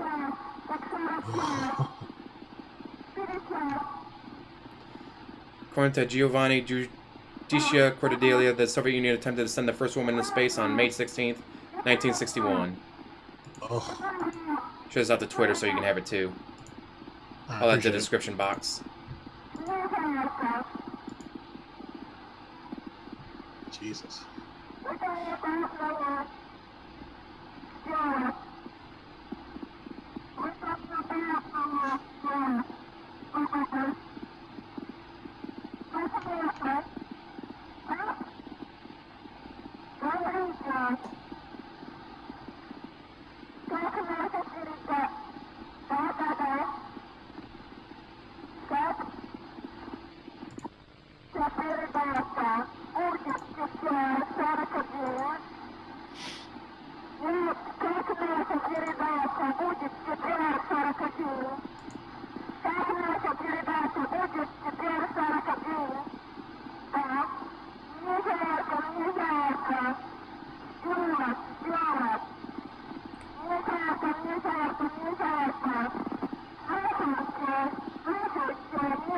I saw put in the description box. They actually had the translation in the description box of the video. Oh, nice.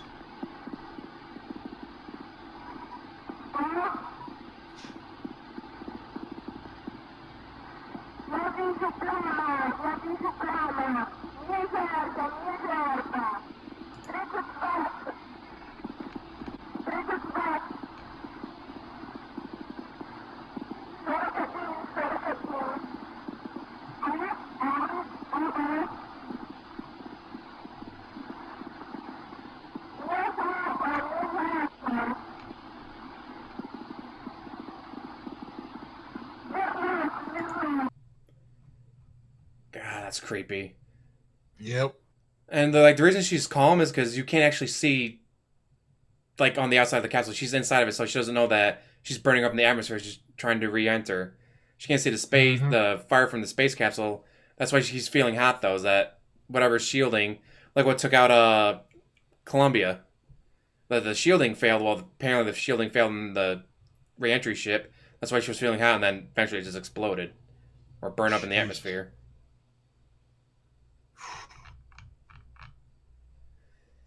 I think it's situations like that that's scarier than the actual conspiracies.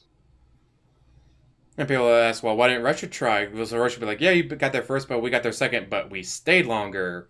Because actually, like at the time, it's like, yeah, you were the first to have a person in space, but we had a person in space longer.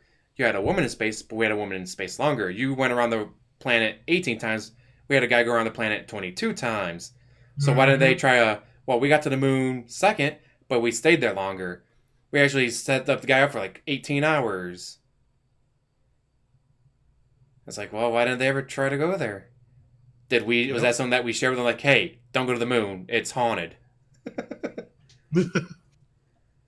Which is yet again another one of the which was another big part of the whole the general conspiracy aspect of it is, oh, it was like you said earlier on, it's a way to bankrupt the Russians, and hey, we keep doing these feats, can you match them? You know what I mean? And Russia at the time was was the other big guy on the block, so of course they felt obliged to do so, and they had the manpower, which Russia has always had, or the Soviet Union. Yeah. Oh, they always had plenty of people at their disposal. Hate to make it sound brutal like that. So of course they were going to do it. And I think in some ways it may have benefited us to exhaust their finances like that, but it's not worth it, I think, in the long run. So that's kind of why, one of the reasons why I should say that particular conspiracy theory kind of falls apart. But then you get into stuff like missing tapes, missing blueprints in general, transmit some of the transmissions as you heard, or some of the mechanical issues. Like there are certain things with landing on the moon and just space in general that you have to compete with, which is it kind of it's a little bit, if it can put a lot of strain on you. And then you get into at least one argument that I found very interesting is we put all this time into going to space, but there's still, how much of the ocean, of our own oceans, do we really know about? You know what I mean? Like the bloop So noise. exactly. You know what I mean? Like there's so much here on our planet that we don't know about. So why are we investing so much in space? But then again, I mean, what are we gonna do? We're gonna live underwater? You know what I'm saying? We're gonna go back to that? You know, we're not heading back to that. I don't think. I would say when So the sun starts expanding, however many, no, oh, it's 800 million years from now. Well, hopefully by then we're out of the solar system. right. That leads So to you can't travel faster than light, so you'd have to make ships so large that they'd be impossible to launch. But if you launch them from mhm. the moon, like you send everything, small parts to the moon, build a base on the far side, and then be like, all right, well, we built something that you couldn't build on Earth because it's just too damn big. But on the moon, with so little atmosphere, we can launch from here. Or from Mars, Sure. or from one of the moons of Jupiter or Saturn. Yeah. And if you do it from there, you can actually immediately use the gravity well from Jupiter or Saturn to like curve it around and launch it even faster. Mhm. Because if you can't master faster than light travel or wormholes, you're gonna have to have entire communities. Just all right, we got 10,000 people on here. Hopefully, inbreeding doesn't kill them all off in 1,000 years. That they finally land on a planet that's habitable and they all look like Arkansas and Alabama. Oh Yeah, wow. my cuz wife's got 3 eyes and 1 arm, but she sure is pretty to me. That's hilarious. You can breathe without a space. Well, that helps with the oxygen. um, which also leads to another situation itself is a lot of, let's talk a little bit about the photos and how people say that a lot of the photos have been altered. Now, as you said, you know, Photoshop's been a thing before Photoshop was actually a thing. Hence the Russians So, wiping people out of photos.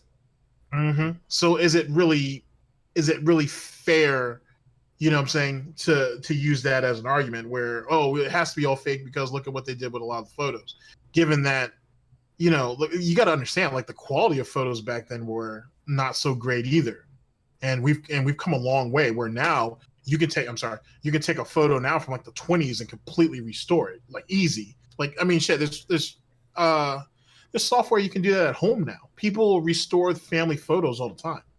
So I think you can't completely depend on that. I do think that when people talk about the reflection that's actually on the astronaut's helmet, you know how it kind of it's a bit reflective. I think there are some interesting points of conversation if you wanted to get there, if you wanted to go there with it.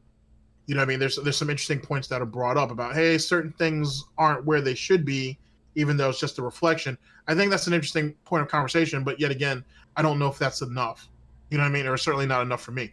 But one point that I would like to bring up is a lot of the astronauts themselves on the American side of it.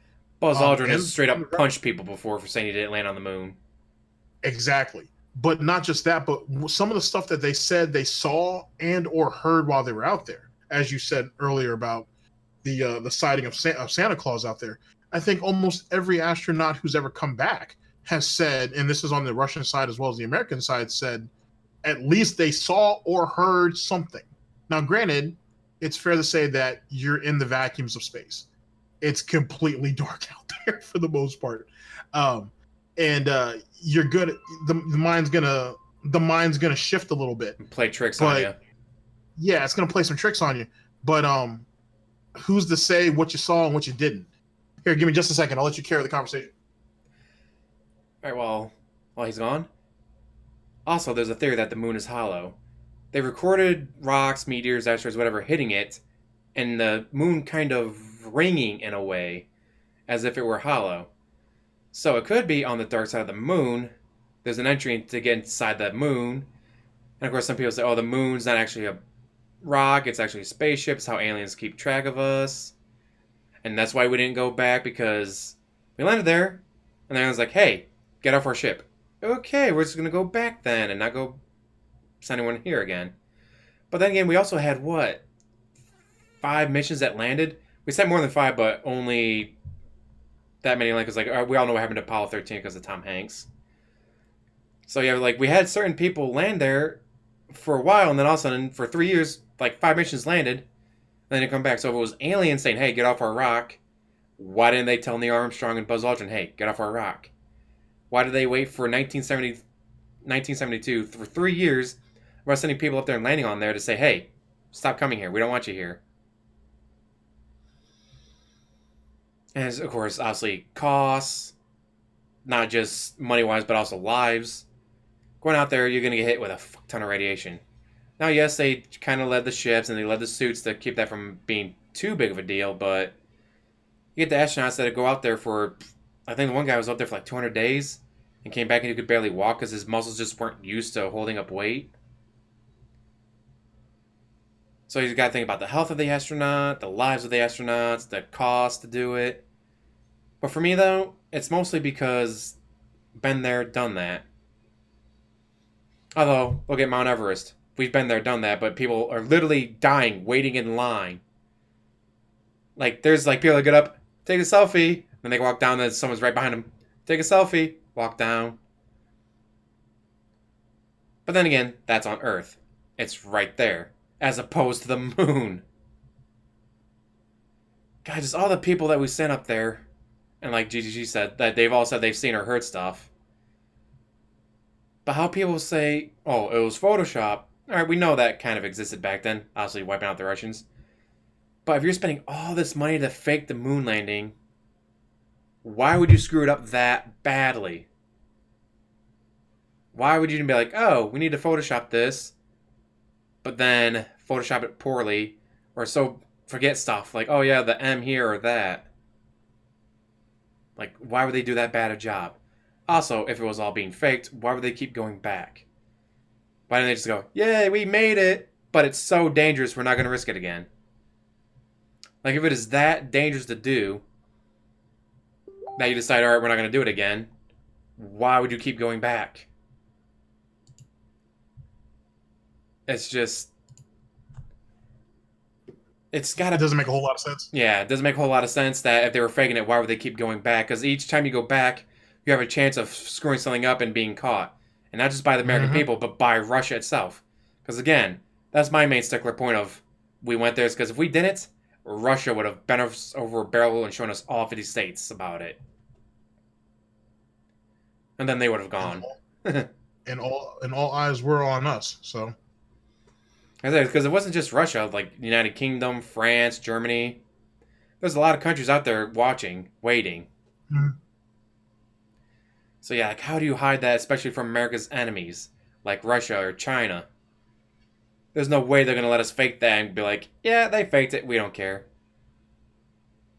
Kind of like if we tried to fake landing on the Mars. You really think China's going to let us get away with that? No, China's going to take it to us if we try to lie about that. Exactly. With that being said, though, I'd like to bring up another point of conversation when we talk about some of the missing data that was missing. I want to focus mainly on the tapes, though, and I'll go ahead and focus on the case that is the most important because it was brought up in like, you know, it was well publicized, I should say, in the media, and it keeps being brought up every couple years, but it's still an active. Most people say it's an investigation, but an active point of conversation even up till now is the Apollo 11 missing tapes, and how first they said that the tapes were lost, and I mean NASA. First they said the tapes were lost, then they said that the tapes never existed. Some people say the tapes never existed. Some said that they actually used those, they taped over them, or they reused them, if you will. That's what I've heard. What are mostly. some of your thoughts on that? That they accidentally recorded over them, which, like, So you have video of the moon landing, and you didn't think we should probably keep this, I don't know, in a safe somewhere with mark of, hey, this is the Apollo landing, moon landing. Don't record over this. for posterity. If that alone. It's not like nowadays where you put up a video, an hour later there's 10,000 copies of it on YouTube and VidMe and people's phones. Like no, there is one of a kind tape of this. You might want to protect it, Mm-hmm. but it's also the government. We all know That's, that they that's are. yeah, exactly. So that's I think a problem, and people are still looking for these tapes actively. You know what I mean? Like people are combing through because they believe a lot of the employees or former employees, if you will, of NASA have made copies, and they're hoping that someone will eventually find them. But obviously, everybody wants the originals, and yet they've never really surfaced. And up until January or July 6th of 2019 of this year, people are still talking about them and still saying that certain parts are available. Some people have found reels from government surpluses and so on and so forth. But who knows? And they're up for sale. At least three of them, at least what I'm looking at right here, supposedly first generation recordings. But are they really going to be? Are they really legit or not? Who could say? Here, Brett back. Well, speaking of that, because obviously, how are you going to know until you buy it and test it? How are you going to test it? At this point, like, little known fact, a lot of our computers, like the military uses, still use floppy disks. You know why? Because you can't hack that shit.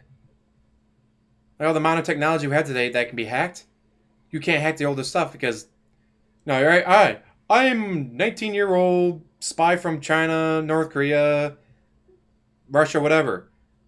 I grew up with Windows XP and then moved on to Vista, then Windows 10. What the hell is this?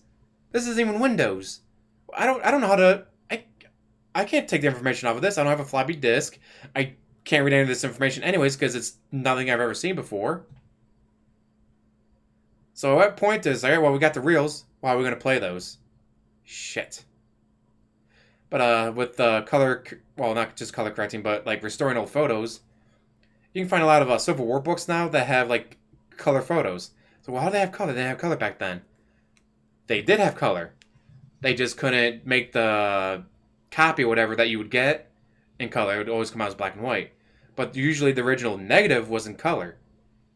So people were able to go in and be able to like whatever with the technology to be like, oh, so that was a powder blue coat with a darker blue shirt. Just because, like, with the negatives, you can actually do that. With actual, like, right, you take the photo of the family album from 1917 and do that. I don't know how they do, but I know from the, like, actual negatives, you can do that. With a lot of the old black and white photos, but again, it's going to come to a point where, all right, fine, you buy the reels of footage. How are you going to play it? But that's the government for you. Where refusing to spend money on certain things and being obsolete actually paid off. Because now no one can hack the shit. Or in this case, sorry, fine, you buy the reels. Oh, you can't play them. Although I guess if you got the money to buy the reels, because they're probably selling for a good chunk of change. Probably have the money to find whatever they play on and buy one of those off a used site like eBay. Or Amazon. Yeah, back to the hollow moon. If the moon is hollow, why would it be hollow? Right, when it gets hit, it rings like it's hollow. How would it form? How because it does have gravity. It's three. That's not as strong as say on Earth, but it does have gravity. With gravity, you have to have mass. If it's hollow, how much mass could it possibly have? Huh. And again, if there's an entrance on the other side, well, obviously, oh, there's an entrance to the moon on the other side of the planet. How about we don't send anyone over there because they're not going to come back? Then we gotta explain to anyone that asks, like, what happened to them. Unless you do it top secret. Little known fact, no one has ever died in outer space. They've died upon re-entry in the atmosphere, but they've never actually died in outer space. At least in America. Russia, yeah, who knows? Who knows what bodies they got floating around out there. But for America, as far as we know, again, But then again, with the launching of a rocket from like Florida or Texas, whatever, yeah, you don't really hide those. Maybe they used a black site like Area 51 though. But all the photos will say they don't have anything like a launch pad for something like that. Hmm. But if I guess you're doing a solo mission, send one person up. I mean, yeah, I guess they could. You wouldn't need as large of a pad or as large of a rocket to send one person up, especially if you're not planning on bringing them back. Obviously, you don't tell them that. I mean, it's probably what Russia did. Russia probably sent a few people up without telling them that, hey, you're not coming back. What do you mean I'm not coming back? And launch. Yeah, just the way that people go on about the moon conspiracy landing thing or the Earth is flat, it's like, but we have proof. We got the thing shine lasers at on the moon. Well, they could have done that with a drone or something like that. True, but we have the people who've been there. And we have Russia, or the Soviet Union, not ratting us out. Why would the Soviet Union keep quiet about that? Like with Barack Obama was born in Africa. Hillary Clinton would have destroyed him. If there's any evidence of that, Hillary Clinton would have taken it to him like she took it to Jeff Epstein.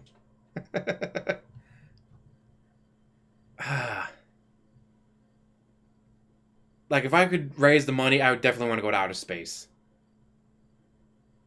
Would I go to the moon? Probably not. But to go to outer space would be so cool. I was just like, no, well, they got Photoshop, they got this, Stanley Kubrick. It's like, yeah, but you're going to tell me Stanley Kubrick would never talked? And also, you can't just, like, all right, I'm the director, you're the actor, go. Like, no, you have to have lighting, you have to have sound, you have to have equipment. So it takes people. So you got to expect the government to not just get these people, but find the right people who won't talk. Do a group project. See how that goes. It doesn't go well ever. So you want to expect me to believe that the government put a group project together to fake the moon landing multiple times with multiple people, and no one, after decades, has talked about it. It's been 50 years since the first moon landing, and again, you're going to tell me that no one decided to go, you know what? I got cancer, I'm going to be dead in 3 weeks anyways. Hey guys, guess what? We faked the moon landing. No. But that's the biggest issue with conspiracy theories, is they get to rely on people not acting like people. When people have a secret, they have to spill it. They always do. One way or another, they will eventually spill that secret. Yeah, there's very few people who actually take it with them to the grave. And a lot of them will take it to the grave because they were put in the grave, not because they lived long enough to take it to the grave. Very true. Dead men don't tell no tales. So as to rely on the conspiracy theories for just about anything, you gotta rely on the fact that they're able to put a group together, do it multiple times, and that none of them over the decades are gonna talk about it. But that could come into play of, right, well, we'll kill your entire family if you talk about this. Being blackmailed and all that, yeah, I could probably see keeping my mouth shut. But look at Deep Throat. Deep Throat finally came out after how many decades? Yeah, he did actually. And it's like, so even something as top secret as that went on for decades, eventually, he spilled the beans. So you gotta believe that not a single person in decades was willing to spill the beans. But then again, you have questions that you can't answer, like, well, why didn't Russia try to go there and be there longer? Why didn't we stop after 72? Was it really the cost? Was it really the risk of lives? Like, or did something scare us away from it? Could have been a combination of all three. Could be like, hey, every time we send an astronaut there, they come back telling stories of people telling them, hey, get off our planet or off our moon or off our base. It's like, all right, well, either A, they're running into stuff, or B, going to the moon makes them crazy. Well, so we don't have a bunch of crazy people running around. We should probably not send any more up there. Exactly, especially when you have people who have gone through the training and who are disciplined and of sound mind and body, and they almost all, well, not believe me, a good portion of them come back either saying the exact same thing or their experiences line up with what others have experienced. You have to know that there's something up. So it's best to kind of, okay, we went up there, we've gained as much data as we can. We can always go back, but for now, yeah, no more of this. You know what I'm saying? We won. The American flag's up there. If the Russians want to go up there and see what's going on, we're watching them anyway. So, or sorry, the Soviets. If the Soviets are up there and they want to go ahead and keep doing it, go ahead. We'll keep an eye on them.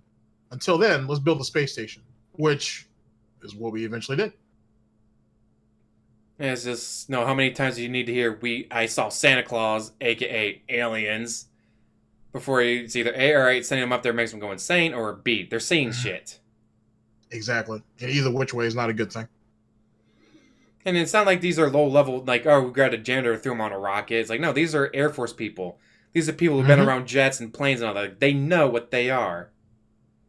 And these are people who waited years upon years to have this opportunity to go. You know what I'm saying? Like the selection process is rigorous. You know what I mean? And some of the top candidates don't even get to go. You know what I mean? Like they only pick the best of the best. Now I think about it, I want to say it's Alabama, but it's one of the states on the East Coast where they have the most astronauts that came from that state. Ohio. Oh, Ohio, thank you. There's something about Ohio that makes people want to get as far away from it as possible. What? But like they have like the largest concentration of tried and true astronauts that are picked from there. I never found out why. I never really thought about it, but I just thought it was interesting that they always picked them all from there. We've had the most in space, we've had the most on the moon. Yes. So that's something to think about. It's like, what is it about Ohio that makes people flee and tear into outer space? Just get up there and be like, oh yeah, there's aliens up here.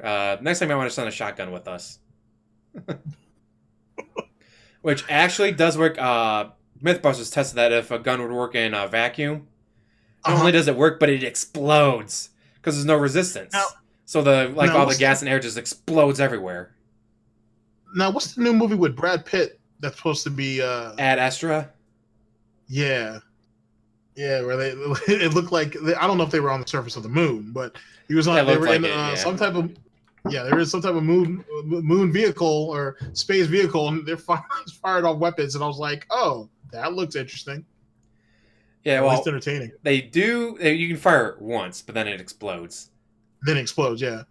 Because there's no air pressure or anything to like keep everything in. So this is not gonna work. There's no air. There's no oxygen. It's like you don't need oxygen. You got gunpowder. So like the gun fired and it just like the fireball from the gun just exploded everywhere. It's like so you could fire in outer space. It just wouldn't go very well for the person shooting. So it'd be a suicide mission. Yeah. Which is what that movie's starting to look like. It don't look like Brad Pitt's character is going to be coming back on that one, but we'll see. Or Tommy Lee Jones. Oh yeah, Tommy Lee Jones plays his father. Yeah, that's gonna be an. But sorry about that. I just wanted to throw that out there. It looks interesting. Well, it reminds me of a game where we have a base on one of the moons of Jupiter, and we found something that, like, when it affects something, it makes it immortal. But we gotta get there and like, you cannot bring this to Earth. Well, but we can make people immortal. Or we can make the Ebola virus immortal. We can make the flu immortal. Like, we don't know what it's going to infect and how it's going to infect it. And so you go through the game, and at the end, you decide to A, kill everyone, or B, let them go. Because if you let them go, well, they're coming to Earth with something that, no, oh, yay, Grandpa's never going to die. Or you will always be sick because it infected the cold virus. Why the cold virus? We don't know, but infected the cold virus.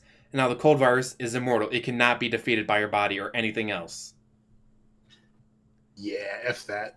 And it's like, yeah, well, when I watched the person play, they're like, yeah, screw that, and killed them.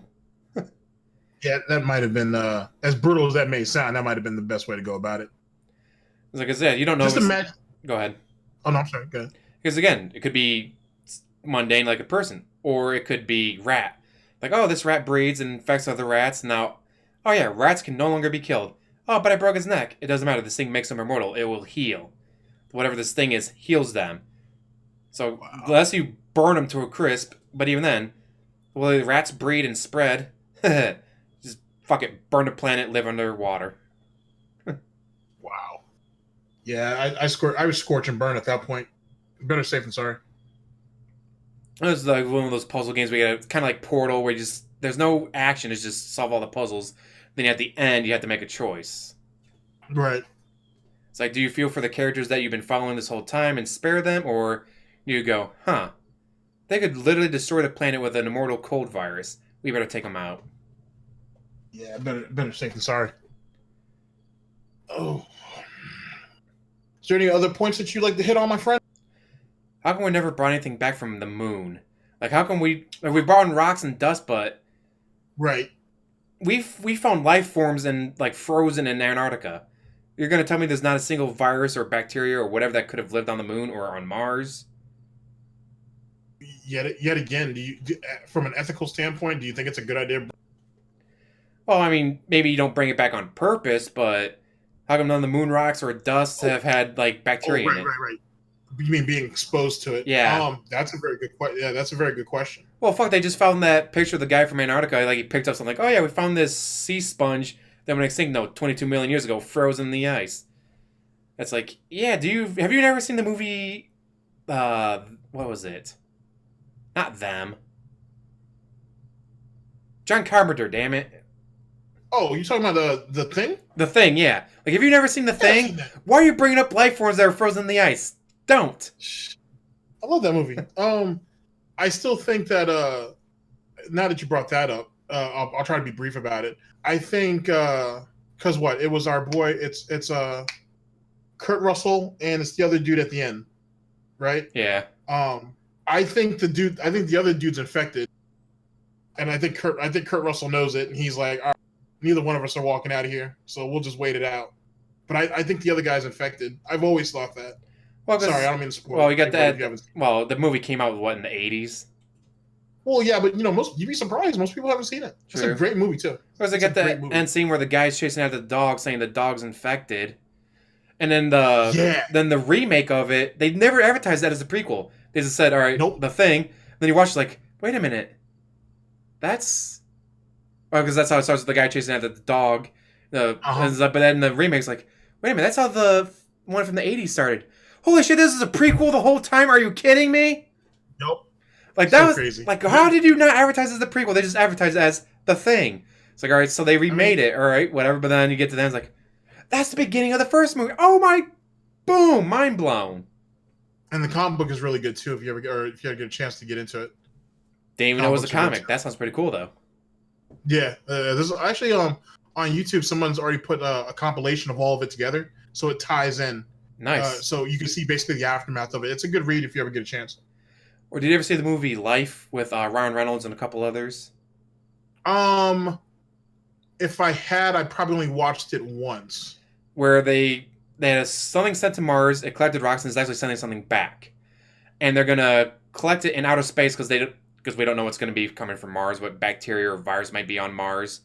So we're gonna collect it in outer space with the contingency of, well, if it does infect anything, we can just say fuck it, leave it in outer space. And it grows, it infects stuff, and then the one woman. And then Yeah, go ahead. oh no, good. I'm sorry. I just love the ending of that because it's like, all right, the guy's like, fuck it, I'm gonna die in outer space. Let it attack me. I'll get in the capsule, launch myself in outer space, while you launch yourself to Earth. Yay, Earth saved. And then they hit each other, and they get turned around, and so the guy who's infected lands. It's like, damn it, that should have been the beginning of Venom. That's how they should have started Venom, because they're both made by the same company. So that should have been like, well, we already got the scene shot, so we can save ourselves a few $100,000. I'm not having to reshoot this shit. Oh no. Oh, my bad. I didn't mean the.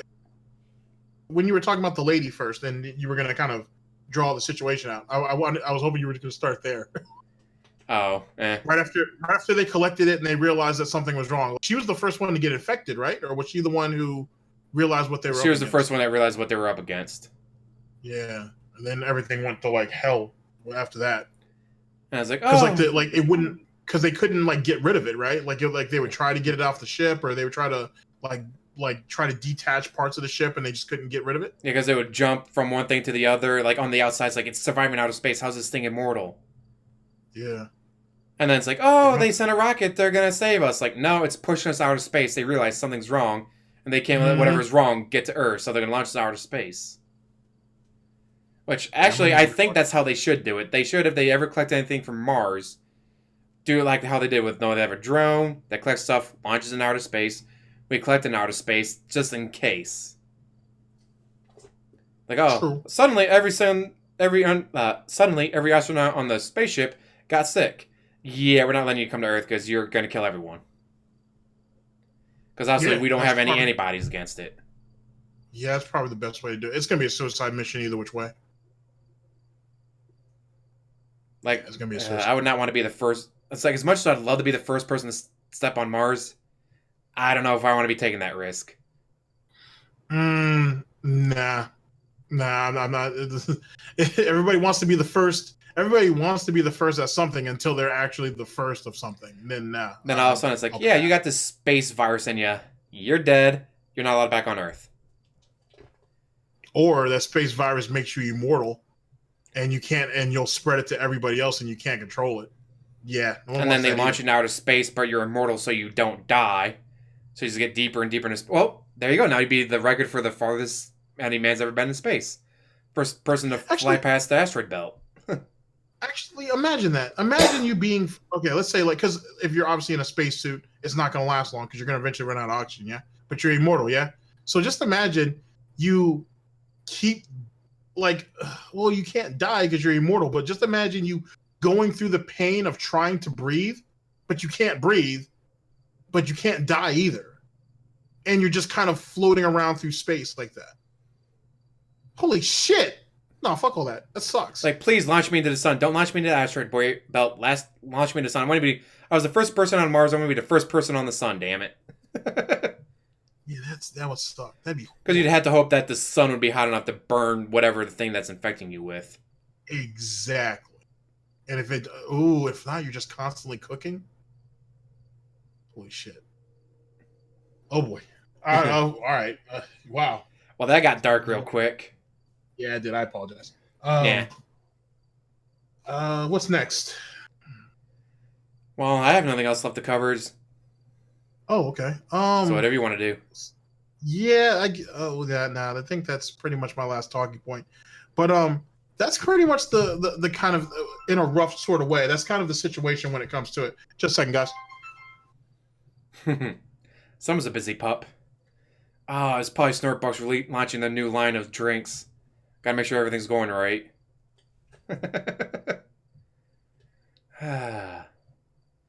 Well, this was a lot of fun. I like doing these videos. I like talking about this stupid shit that I know too much about, but I don't have anyone else to talk with because no one else I know is interested in it. uh, well, hopefully you guys enjoyed this video. And I think, like last time, he's going to eventually put it up on his channel so you can watch it over there as well. Give this Pup in a Sharp Suit all the love as well. Check out his channel. I'll make sure to have that in the description box as well. God, I'm going to have to remember to add this audio from the female cosmonaut. Yeah, 5, 4, 3, 2, 1, 1, 2, 3, 4, 5. Come in, come in, come in. Listen, listen, come in. Come in, come in, talk to me, talk to me. I am hot, I am hot. So yeah, most likely she was burning up in the atmosphere.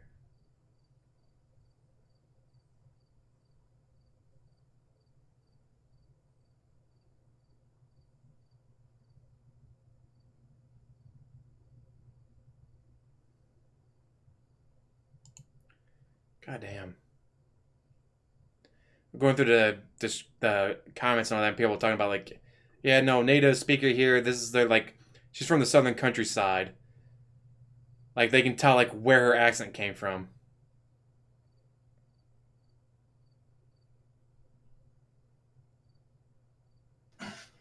Okay, so sorry about that. Okay, You're so fine. yeah, so to close all that out, the conspiracies are far and wide. I would have to say that somewhere in between all of that, there has to be something legitimate. There has to be some type of truth to all of it. But I think when you look at either Area 51 or the moon landing. I think you have a group of people who just can't let it go for whatever reason, and for everybody else, you just know, what I'm saying, you've gotten older, you kind of let some of that go, if you will. You kind of just have a better understanding of how the world works. That does not mean that there aren't nefarious forces out there doing things. It doesn't mean that there aren't people lying to you, especially people within the government, or people in elected positions and so on and so forth. It doesn't mean any of that. It just means that some of the stuff you can use some reasoning and you can get past it. It doesn't mean everything's true, nor does it mean everything's right, but the majority of it can be explained away. But that doesn't mean that from a historical standpoint that there isn't any value to it. So hopefully this video here will lead you into what we're going to go over next, which I propose, and like I said, I'm only one part of this podcast, is Operation Paperclip. I think that would be I think that should be our next point. I'm game for it. Sweet. I have to find the Microsoft Paperclip from Word to have him join us. and for some of you who don't know what Operation Paperclip is, it is considered basically the arms race for German scientists, Nazi German scientists, if you will. Or Nazi scientists is how most people just classify them. But Nazi scientists from, the Russians were involved in that. Obviously, the Americans were, maybe even the Brits, but certainly between the Americans and the Soviet Union, to get their hands on as many of these scientists as possible, bring them into our country, give them whole new identities, and put them in positions to basically help us with either our space programs, weapons development, and so on and so forth. The reason why I think that's an important conversation is not just that, but also we're going to get into the rat line too, which is how a lot of these people were able to get out of Germany in the first place. I'll go ahead and let James sign us off. Thank you guys very much for listening in. I'm your boy GTG, and I'm out. Thank you, GTG, for that. And yes, it will be Paperclip. I know some things about it, but not as much as like I knew about this or the JFK stuff, so I'll have to look into it for a bit. One thing I'd like to point out, let's say the UFO, the blades on the bottom, and they moved them to the top, eventually called them helicopters. What if that was done 10 years earlier?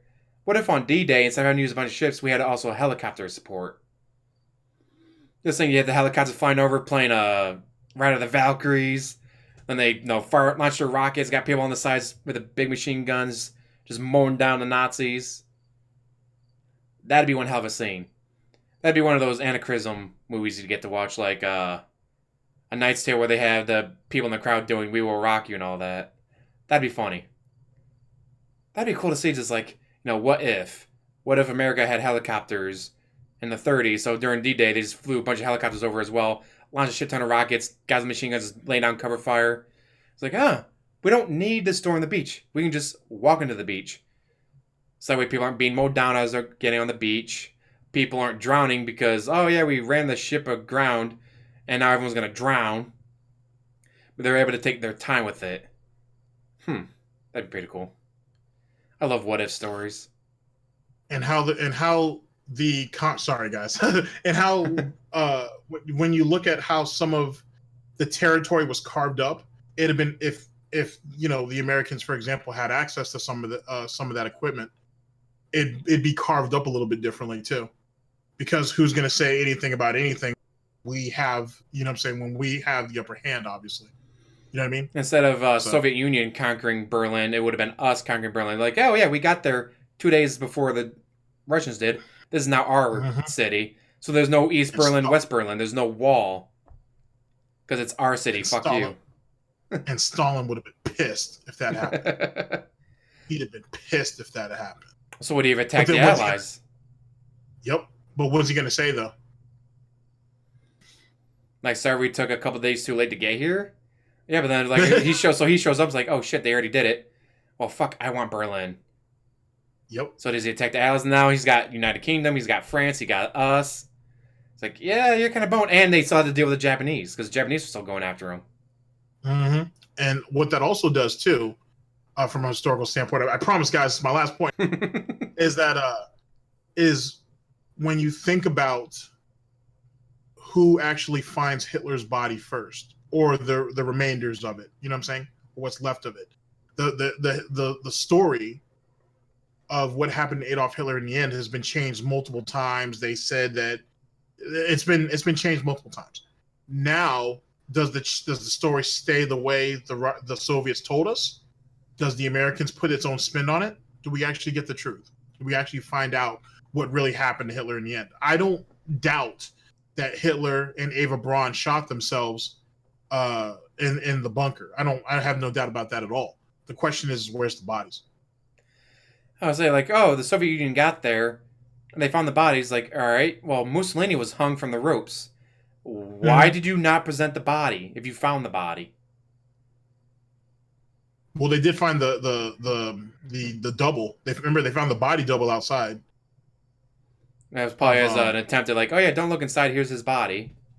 yeah, and then obviously they said that they had taken it out there and burned Hitler, Eva Braun, along with the Goebbels. They ended up with their children and stuff. They supposedly they were all burnt there, and then they said they buried the remains, and then they said they moved it here, and then they said they moved it there. And as you know, Trying to keep people from at turning it into one a shrine. right, and then as you guys know, or some of you may know, Stalin actually had the largest private collection of Hitler artifacts. Basically, like he had a bunch of his dinner jackets, some of his boots, he had some of his early paintings, watercolors, things like that. He and that was like stuff that was under like lock and key. Only him and like two other people had access to it, and even then they never actually went in there. Only Stalin did. So that's something to think about too. What would have happened if that stuff would have been displayed over here in the U.S.? Maybe we'd actually would have had a museum for stuff like Like you go to that, Smithsonian, they have a Hitler wing or whatever.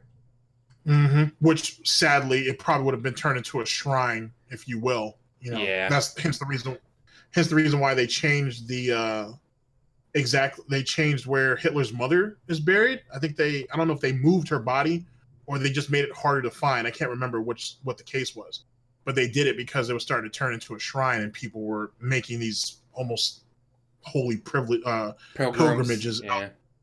Yeah. So that was the thing. God, people are weird. Very. Well, All right, guys. So for real, I'm out now. all right. You have fun, GTG. And with that, I'm You out. too. Thank you guys for watching. Make sure to check out his channel. As always, like, subscribe, comment down below, and have a wonderful day.